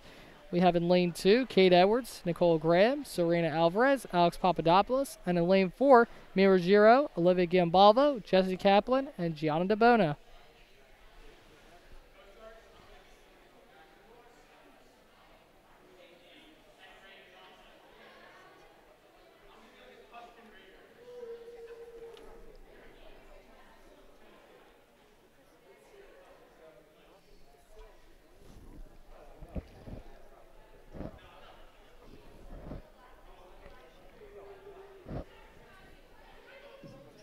Event 23 girls 400-yard freestyle relay. Lane 2, Kate Edwards, Nicole Graham, Serena Alvarez, and Alex Papadopoulos. Lane 4, Mia Ruggiero, Olivia Giambalvo, Jessie Kaplan, and Gianna DeBona.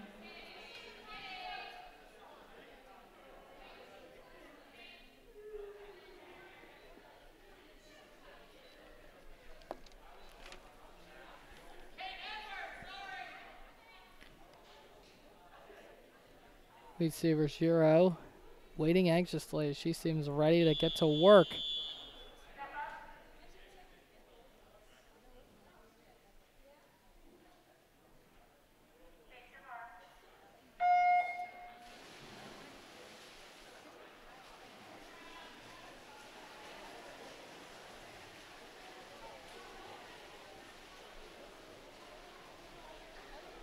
Ruggiero setting a very nice pace for her relay. Again, moving like a woman is a mission as always. Sometimes I wonder, she starts off the race and it sets a very strong lead for her team, but I wonder if it'd be better if she ended it in case maybe they needed to make up some room. I guess it's probably better to start off and have a lead than possibly not having a lead and then having to build it back. I don't know. That's why I'm not a coach instead of a commentator. I'd assume probably be option number 1. Ruggiero now has put Giambalvo in a very comfortable situation right now. And Edwards out passing to Graham. You see Giambalvo keeping a very similar pace to Ruggiero.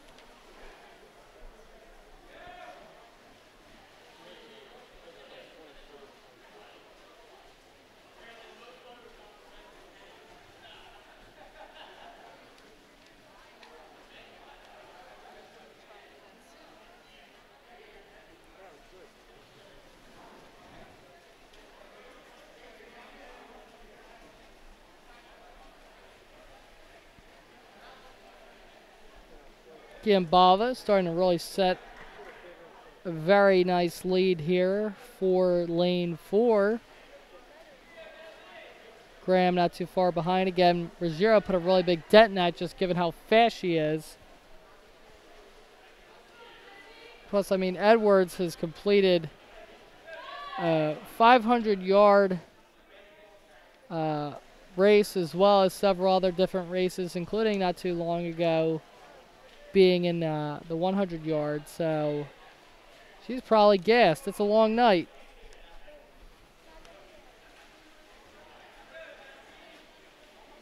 Handing off now. That is Jessie Kaplan in lane 2.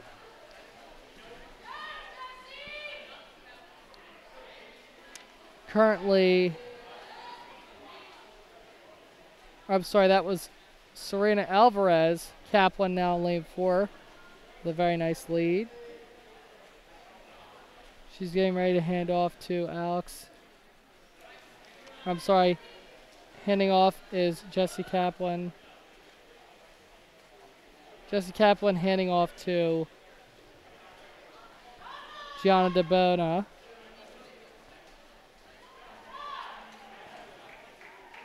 DeBona now looking to finish up this relay. And we have Serena Alvarez getting ready to pass to Papadopoulos.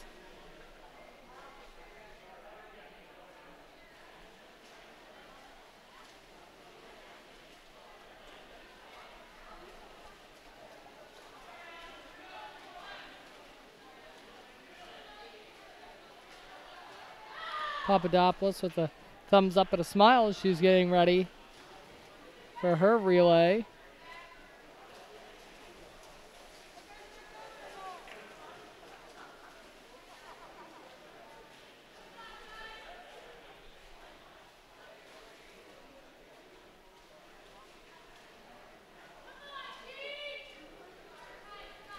And finishing up now, Gianna DeBona. Just racing against the clock. And virtually Springfield. She finishes it up. Now Alex Papadopoulos.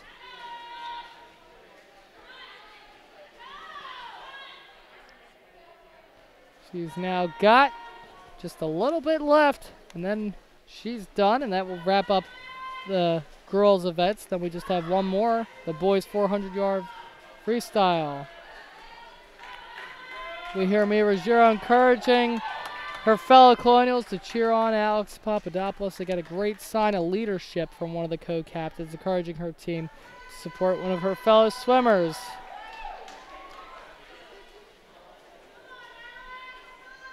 Great teammate. And obviously an even better competitor, encouraging her competition to do well as well. Lane 4 clocked in at 4:10:57. We hear the cheering, encouraged by the captain Ruggiero. Again, nothing but a class act there from Maya. Their time is 5:07:74. We now have our final event, the boys 400-yard freestyle relay. Bennett, Cavalo Huey, Benson Davis, Jimmy Ryan, and Eli Crasson.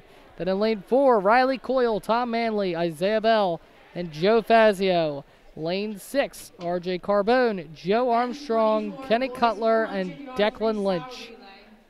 Lane 2, Bennett, Cavalo Huey, Benson Davis, Jimmy Ryan, and Eli Crasson.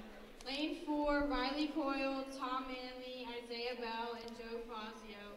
Lane 6, RJ Carbone, Joe Armstrong, Kenny Cutler, and Declan Lynch.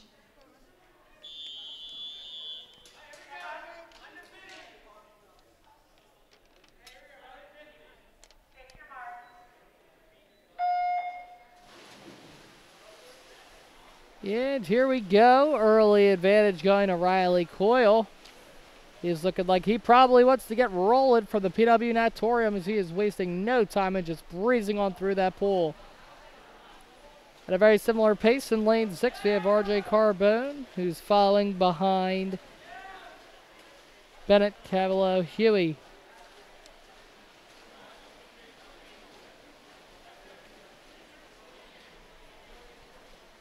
Similar trend as we saw in the girls' meet, or in the previous girls' event, as Ruggiero set a very strong pace for her relay in lane 4. Seeing Coyle do very similarly. Riley Coyle, that is. He now passes to Tom Manley.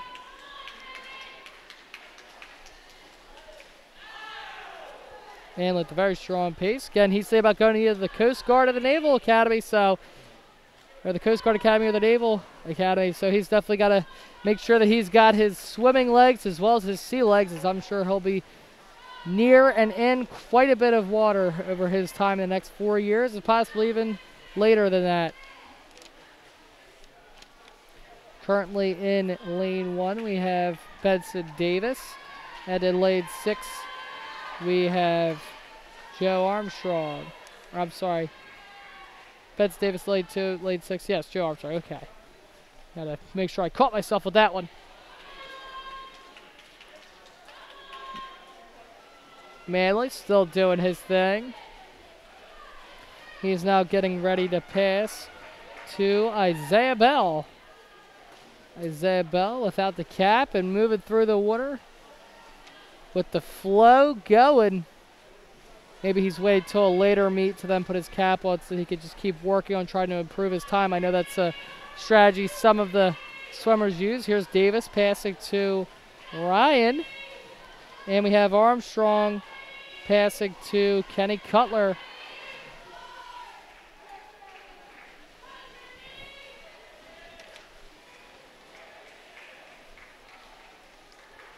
Isaiah Bell definitely trying to build on the leads that his previous swimmers in this relay have given him. Ryan trying to make things competitive. He's starting to gain some ground here. Moving pretty quickly.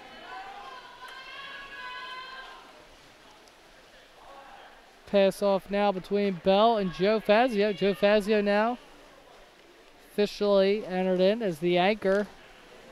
Last swimmer in lane 4. We have Ryan getting ready to pass to Crasson.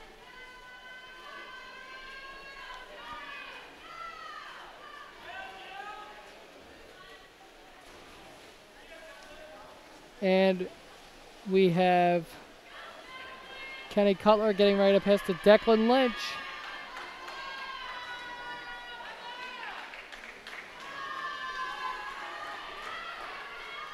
A lot of cheering from a lot of the different teammates. Again, you gotta love it. Really great team here. These Plymouth Whitemarsh Colonials and extremely supportive of their teammates. Joe Fazio just trying to push through. And lane 4 is officially done. Now coming down the home stretch for lane 2 is Eli Crasson. Yeah, we hear the cheering only increasing. And here's Crasson.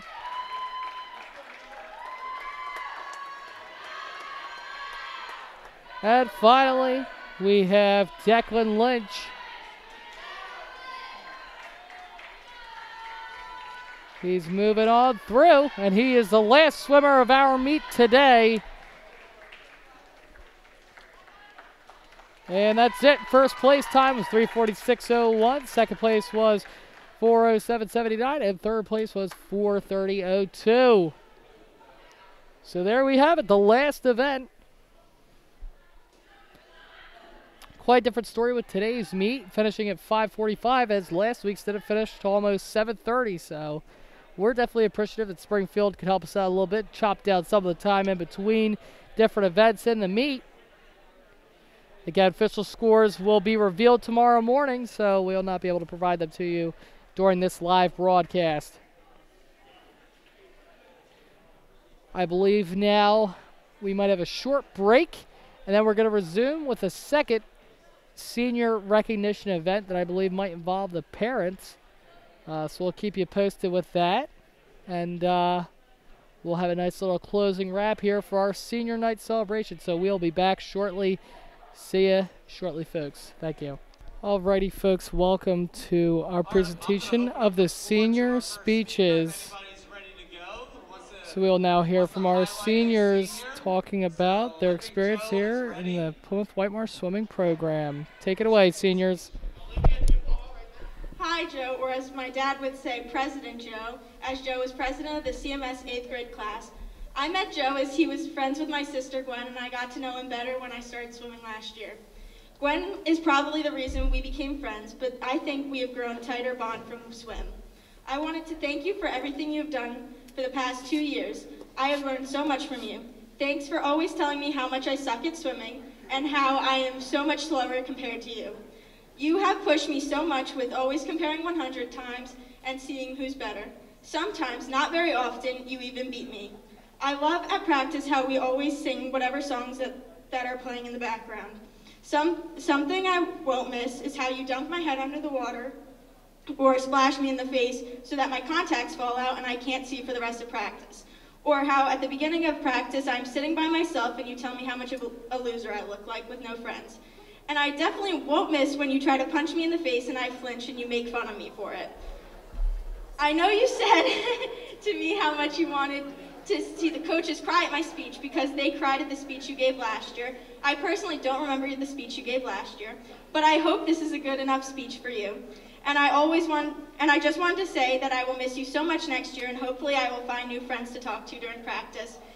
I think you teasing me has made me a better swimmer. Good luck at Temple.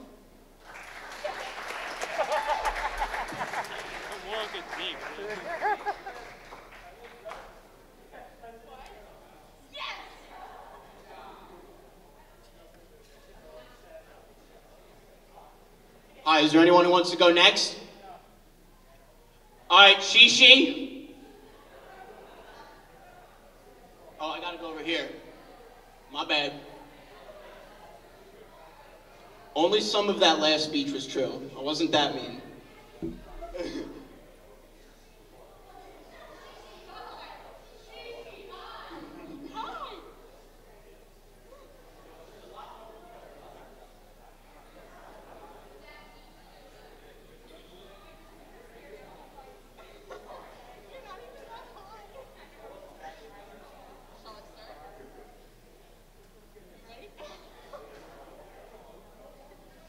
I am beyond excited to be standing here today, getting to tell you all about one of my favorite people on the planet, Shyam Barian. I hope I got that right.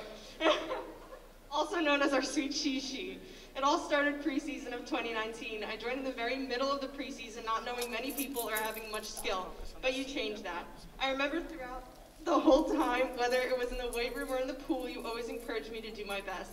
I mean, let's all give credit to Shishi for teaching me and a few others how to flip turn. I know for a fact that I wouldn't be here if it weren't for Shishi. It was during preseason last year that I learned Shishi had some muscle in her. One day during practice, I was extremely nervous to be in the pool, so I was just gonna stay in the locker room for a bit and hide. I learned the hard way that me being in the locker room wasn't gonna happen. Let's just say I ended up in a headlock and out on the pool deck. Thank you for that, by the way. But in all seriousness, she not only encouraged and taught me how to be a better swimmer, but a better person as well. I went from sitting up on the decks cheering for her to being down here getting cheered on and getting to share events with her. I always looked up to Shishi. I see her as an older sister I always wanted but never had. We do look alike, something you can admit. All starting from the brown curly hair.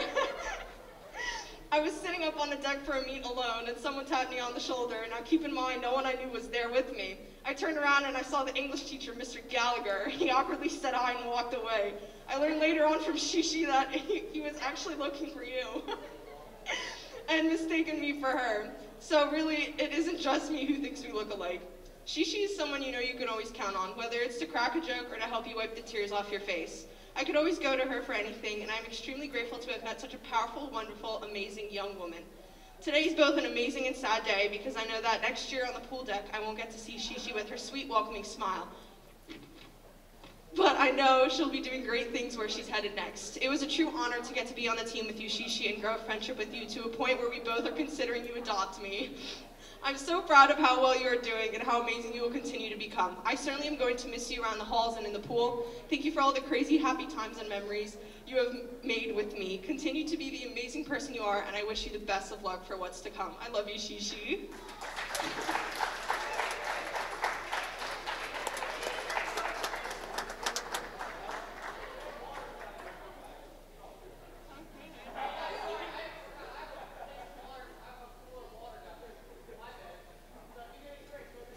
Anyone want to go next?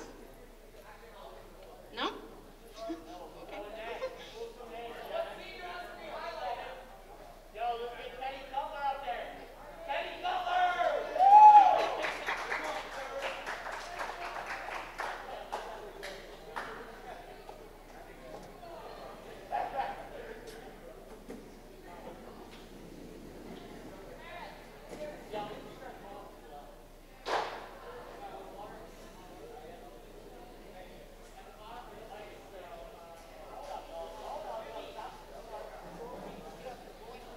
this work? I've known my man Kenny for almost 2 years now, and if there's one word to describe him, I'd say he's an absolute tank. Not only is he an outstanding teammate, but he's a great friend and mentor. I can always count on my boy Kenny to push me to new heights in and outside of the pool. Even when I'm in a completely different lane than this man, I always manage to spot him across the pool and try and race him to the flags. But due to the extremely small height gap between us, I sometimes have trouble catching up to him. If there's one thing I know I'll never beat him in, it's a pool noodle battle. The fear he strikes in everyone's eyes once he picks up a pool noodle is truly menacing. Kenny could go from an absolute mellow dude to an absolute barbarian. I remember the first thing I ever thought when meeting Kenny was, damn, I need to start eating whatever this guy's having for breakfast, lunch, and dinner. As if I could grow a foot overnight. Mark my word, one of these days I will surpass you in height and speed. Probably not the height.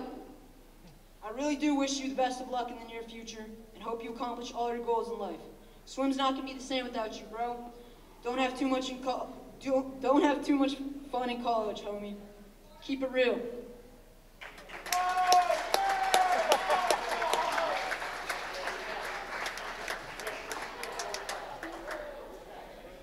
I'm gonna catch him in high trust. Who's next? Who's next? Someone? Pick a senior? Charlie. Where's Charlie? Charlie. Did she go? Did she go? Who? I can't hear. I didn't see. My left eye's blind.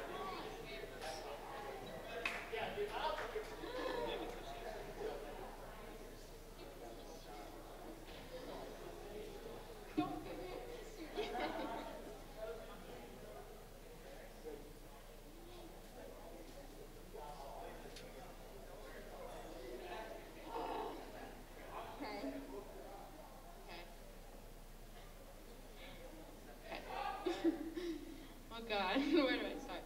Charlie and I are not your average typical sister duo. Okay. Alright. Charlie and I are not the average typical sister duo. Charlie is not just my sister, she's my best friend, person I look up to, talk to about everything and anything, my partner in crime, the only person I love the absolute most. Yes, it is hard to see your best friend leave, but it is the best thing seeing them going to accomplish their dream of swimming D1.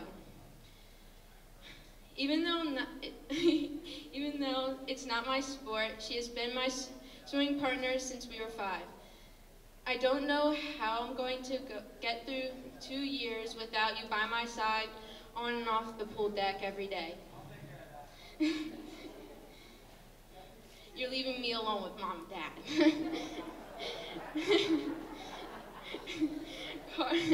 Car rides are not going to be the same without you blasting, scream singing every day while people stare at us like we're weirdos. Our weird energy moments and our late night adventures. There's no one I would want to do those things with. I know you're going to do great in Loyola. I'm proud of you, love you.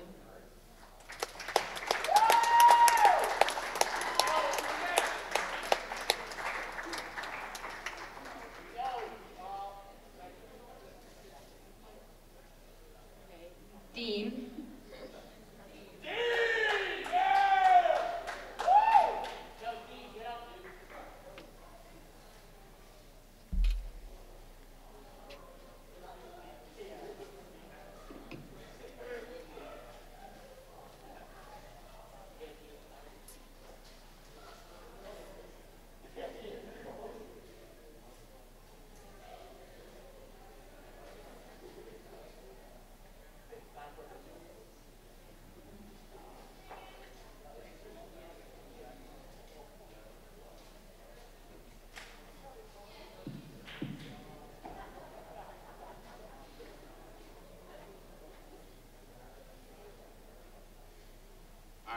Dean, I just want to start this off by saying I'm proud of you for all your swimming and academic achievements. And yeah. So if I had one word to use,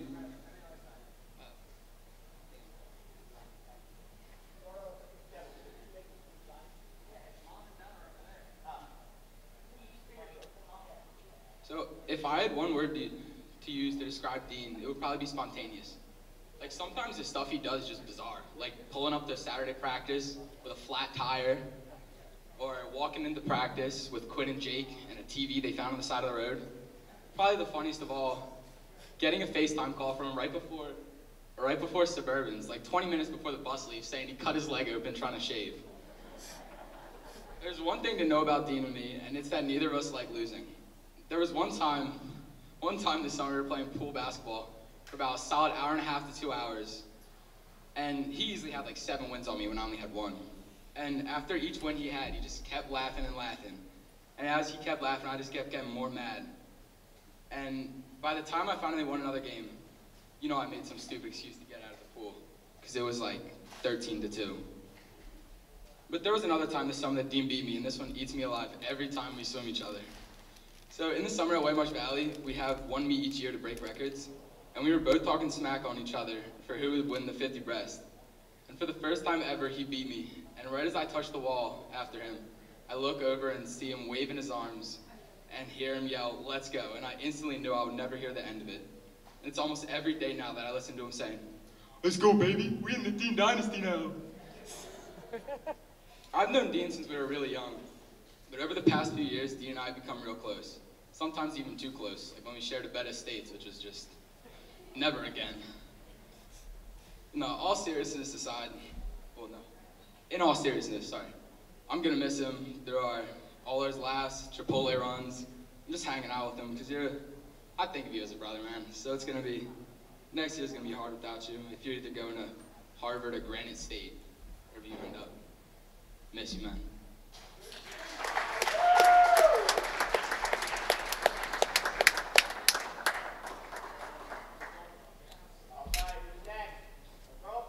Let's go with Tommy Manley and Joe Fazio.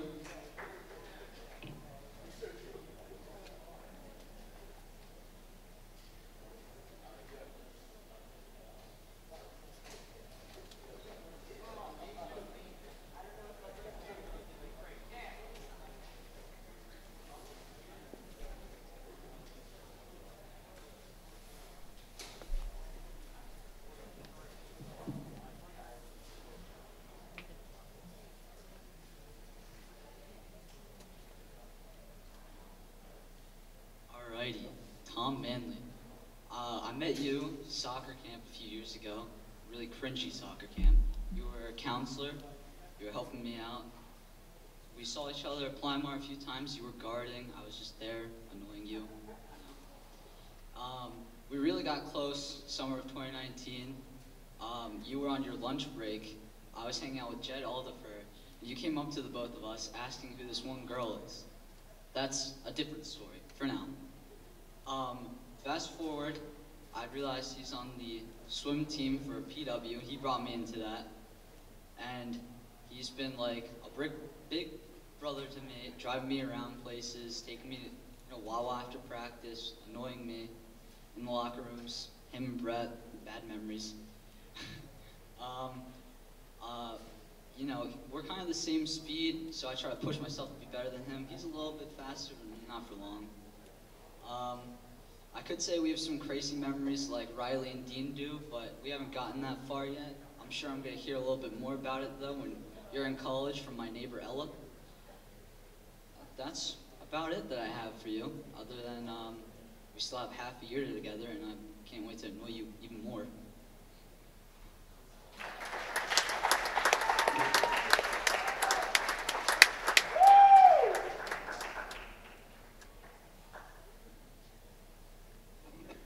Gianna and Liv.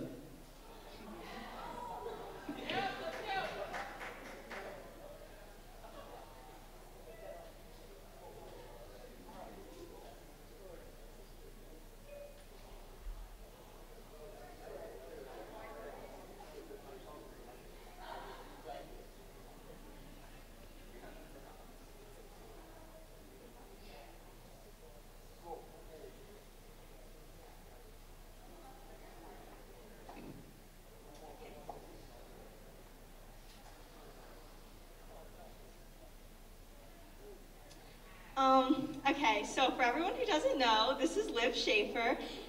She's probably one of the most exciting people you'll meet.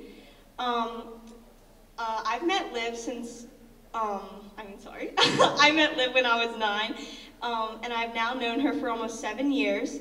I met Liv because she was best friends with my sister, and she lived right up the street from us. I remember the best part of the days were coming home after school to hang out with Liv at my house. Liv is anything but boring and simple. She is the most funniest, kindest, craziest, and most caring person you will ever meet. Everyone who meets her instantly loves her. The only time I've ever seen her in a bad mood is when Kevin puts her in an event she doesn't want to be in. Her #1 supporter is her dad, because I never remember a time I haven't seen her here to cheer her on at a meet. Shout out to Dave. Some of my most memorable moments of Liv throughout the years is when she almost killed me and Tara on our way to Target. One time she went to school with 2 different shoes accidentally, and this may make no sense to a lot of you, but when she went through her Miranda sings phase, Liv can be very funny, but I think we definitely got closer this year by doing things we love, like going to Chick-fil-A, working out together, and even taking photos together. These 2 swim seasons really would not have been the same without Liv. I really have been dreading this day forever because I know no one wants to see Liv go, especially me. Well, whatever college she goes to, she can expect me at her dorm room every weekend. And these have been some of the most fun years of my life, and I'm sad to see Liv go when there's more memories to make. Liv will be missed, but we all know she is moving on to greater things in college. That's it. Okay. Next is Mia and Nina.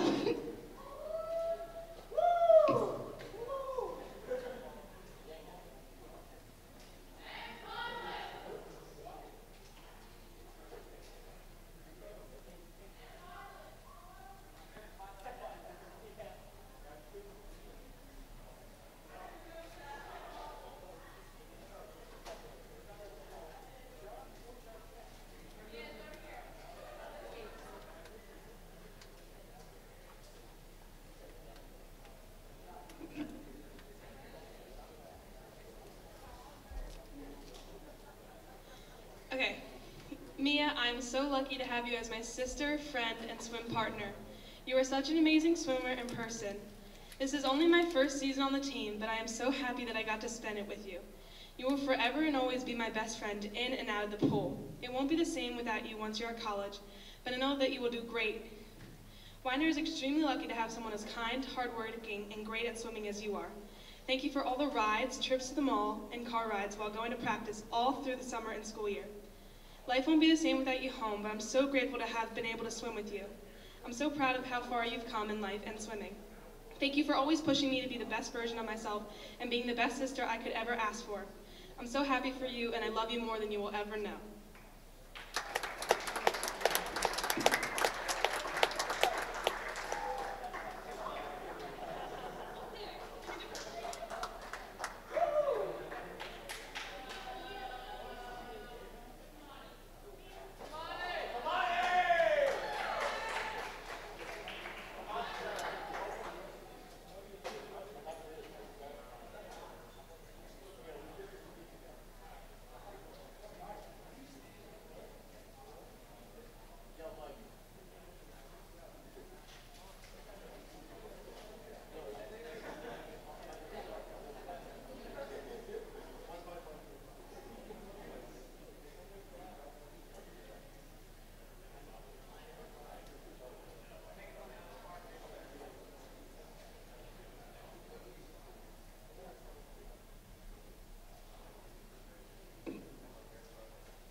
Come on, you are an all-around cool guy.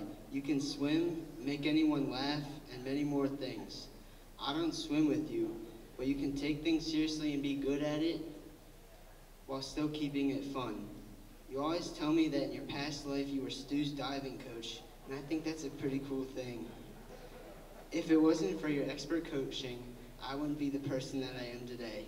You are a great friend and an amazing part of the PW swim team. You make this team what it is, not only with swimming, but you make the experience for all of us much more enjoyable. We'll miss you, Kamani.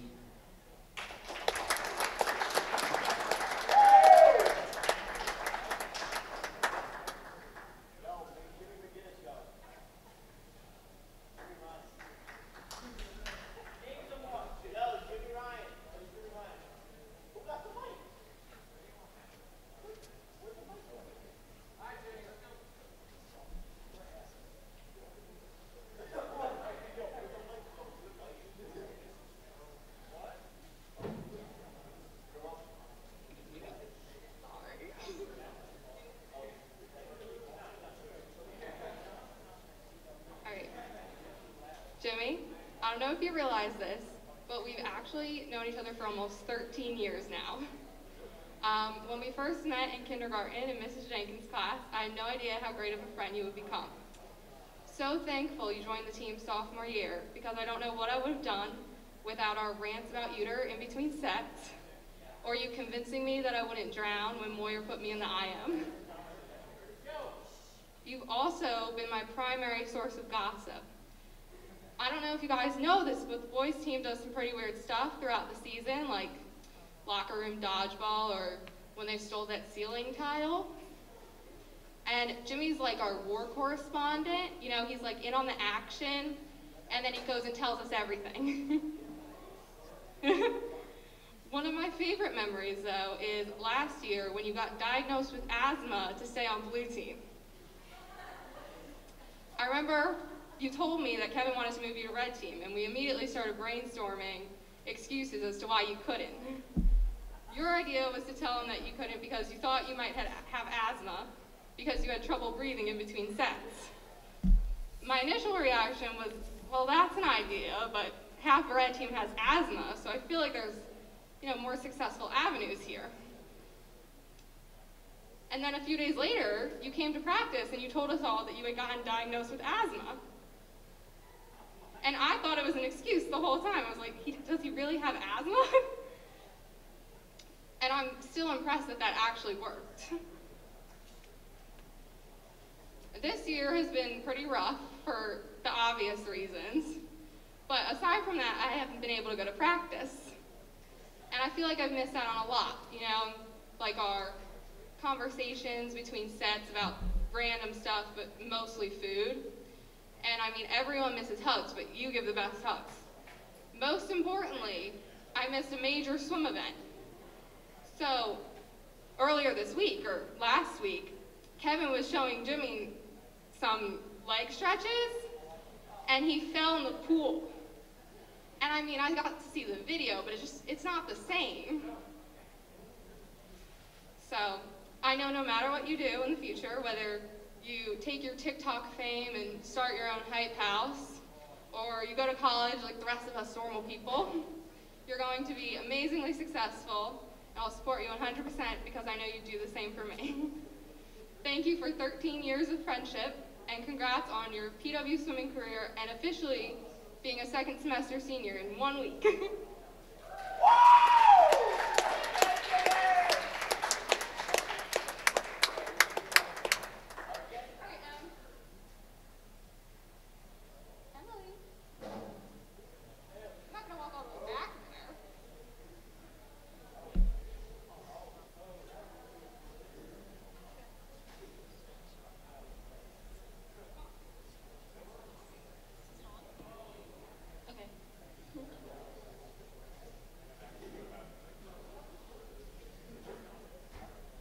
Okay, so hi everyone. This is Casey Blake. She is one of the most passionate people I know, and that quality certainly extends to swimming. Her enthusiasm and perseverance are really inspiring, and she is always willing to try something new, whether it be a different event in a meet or trying to drive home from practice in the snow. Not all of those things end well, but whenever I'm around Casey, I know that I will always be laughing and smiling, regardless of what else is happening. Some of my craziest memories from the swim team are with her, like hearing about how she went to Giant before morning practice, or running around the pool deck cheering for our friends like crazy. Even though Casey hasn't been in the water this year because of an injury, she still manages to be an important part of the team. During meets, you can often see her taking pictures of everyone to make sure we can create long-lasting memories of this season. Things like this make me so glad that I could be the teammate and friend of someone that cared so much about our team for the last 3 years. Casey's enthusiasm and passion for this team have definitely made my time here happier, and I'm so excited to see where her life takes her. Good luck in college, Casey. You're going to do great things.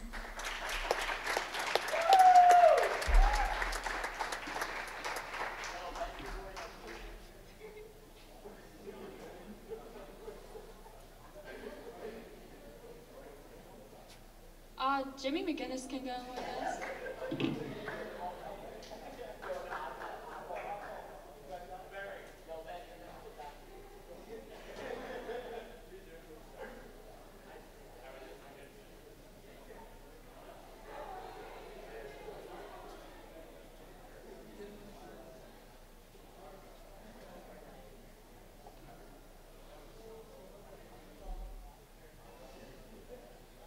Jimmy, while you are 2 grades above me, that never stopped us from being friends. Most people don't know that we actually met before we started swimming together. I still remember that day when we first met. You and my brother's friends were over at my house, and me and my idiotic friends decided to join you guys. It didn't take long for me to notice the PW swimming hoodie that you were rocking. This would spur our first conversation. During that time, I hadn't yet decided to swim. I was nervous to commit as I didn't know anybody on the team, but that would change after that night, as now I knew you. Your presence on the blue team eased my worries. Just to know that I would have a friend, a familiar face that I would be swimming with, made my decision easier. Ever since that night, we've been friends ever since. You quickly changed from just Miles' friend to my friend. For the short time that we've known each other, we've shared numerous laughs at practice, parties, and weekends together. Laughing, irresponsibly shooting BB guns, and lighting off fireworks. Even though we've only known each other for a short period of time, I hope that we can continue to be friends past high school. I want to be the first person to wish you a wonderful rest of your senior year, as well as to wish you a joy and success in your future.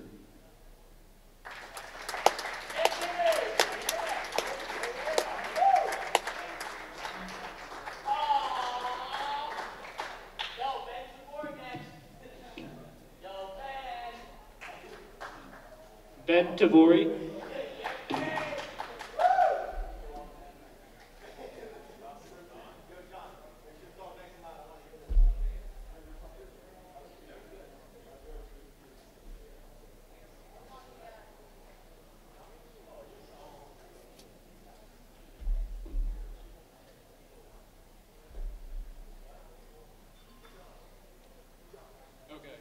So honestly, I don't really have a speech prepared, so I'm going to keep this short and simple.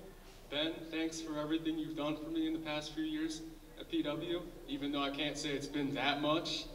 And I wish you the best of luck in your next 4 years at college.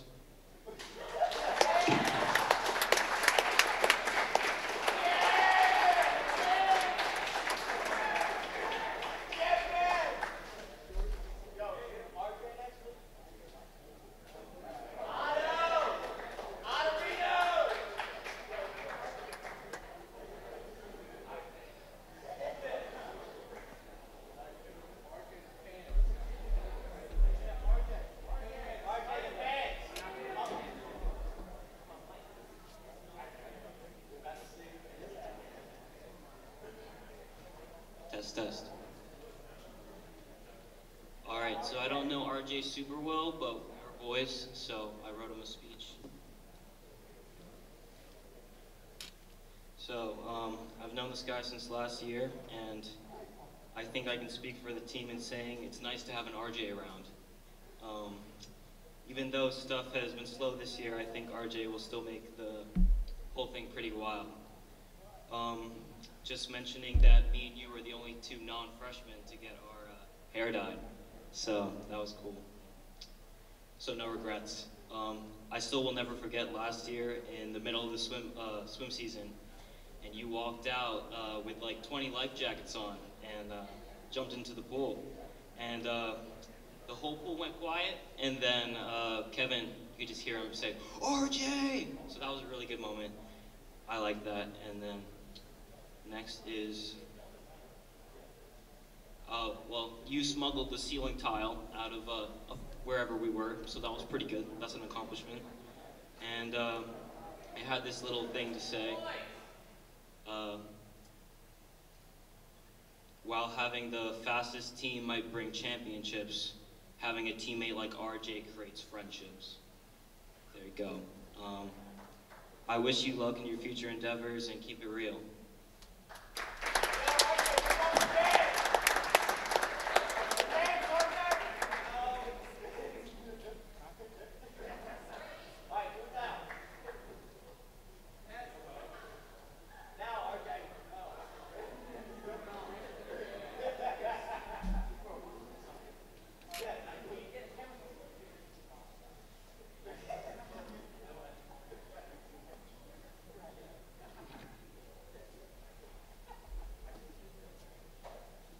Okay, I would first like to mention that when Kaylee asked me to do her senior speech, I was beyond excited that she wanted me to do it. Seriously though, to be honest, I don't even remember the first time I met you because it feels like I've known you forever. But overall, to me, Kaylee's an amazing person in my life that made swim season so much better and way more fun. She was my lane buddy every day, and if at some point we had to change lanes, my heart would break because I was no longer with my favorite lane buddy.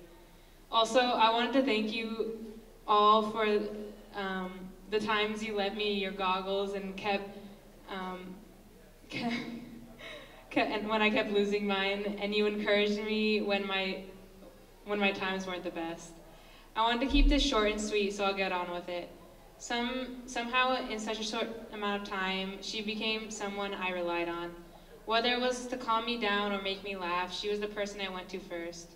This speech is bittersweet to me. On one hand, I get to talk about how important one of my friends is to everyone, but on the other hand, this means that next year I won't be able to swim with Kaylee anymore. All I wish is that you have the best time in college. Kaylee is a very important part of the team, and as long as we all agree on that, I'll end the speech here. Thank you.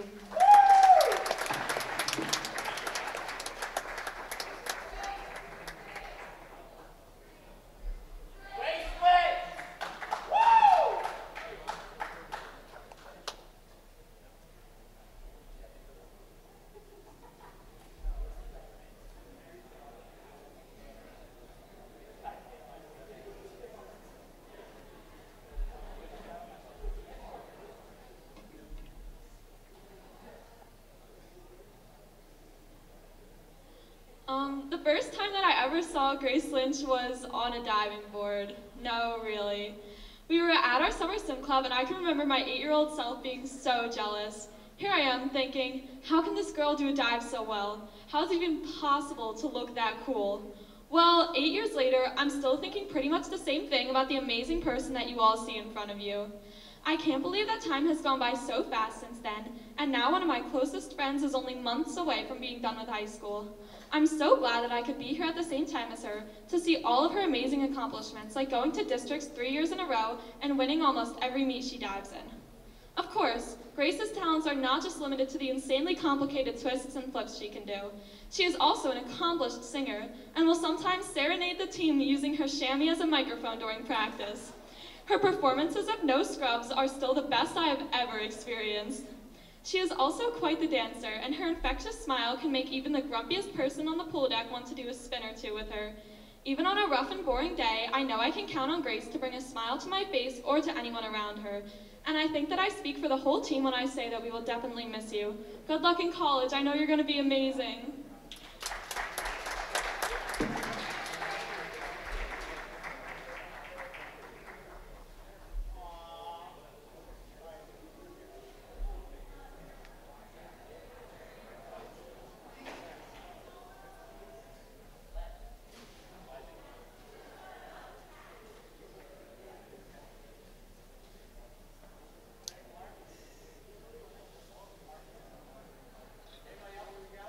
That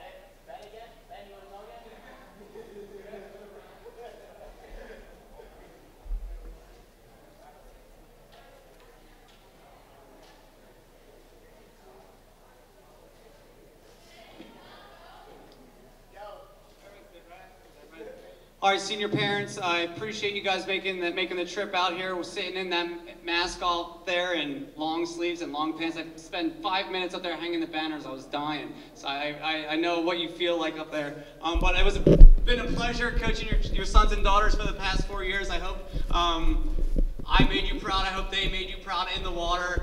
They certainly make me proud each time I get to stand on the pool deck. So I appreciate the dedication of bringing them to practice in the morning, bringing them to practice in the afternoon. It's not the way we absolutely wanted to end our senior season with Corona in the air, but I appreciate the district allowing you guys to come and experience it at least one more time. And appreciate that the district allowing us to actually have these people come and watch their sons and daughters for one last swim. So senior parents, you should thank your parents, right, with a little round of applause for all the help that they've given you throughout the past 4 years in your high school journey. And to end that, please make sure that you guys are cleaning up your trash, right? We got to make sure this place looks spick and span so that they do not come back with emails saying that we're not allowed to have any more parents in future meets this year, because I'm still hopeful that we can get other parents here in other meets. So let's make sure this pool deck looks good so they can't complain about us, and then I will see all of you tomorrow afternoon for practice, all right? Good job, everybody. Nice work. I will post results. I have Springfield's results in my email right now, so I will let you know when I merge the meet and let you know the final outcome later tonight. Go home, get some rest, and I will see you tomorrow for Block 1 exams. Alrighty, folks. Hi, nice to finally see you after this meet. So it was great. We were able to honor our seniors tonight. It's always one of my favorite events to cover. We could see a lot of the heartfelt messages that their fellow classmates expressed to them, and it was nice to kind of hear some funny stories, to get reminded of what life was like before this virus unfortunately came and sent us out of school last March. And again, we got to see a lot of great swimming. We had a lot of fun covering. We want to give a quick special thank you to our executive producer, Tom Peeler, aka Mr. Peeler, as well as Aaron Chun. Folks, I'm Jason White of CITV. Thank you for tuning in, and until next time, take care.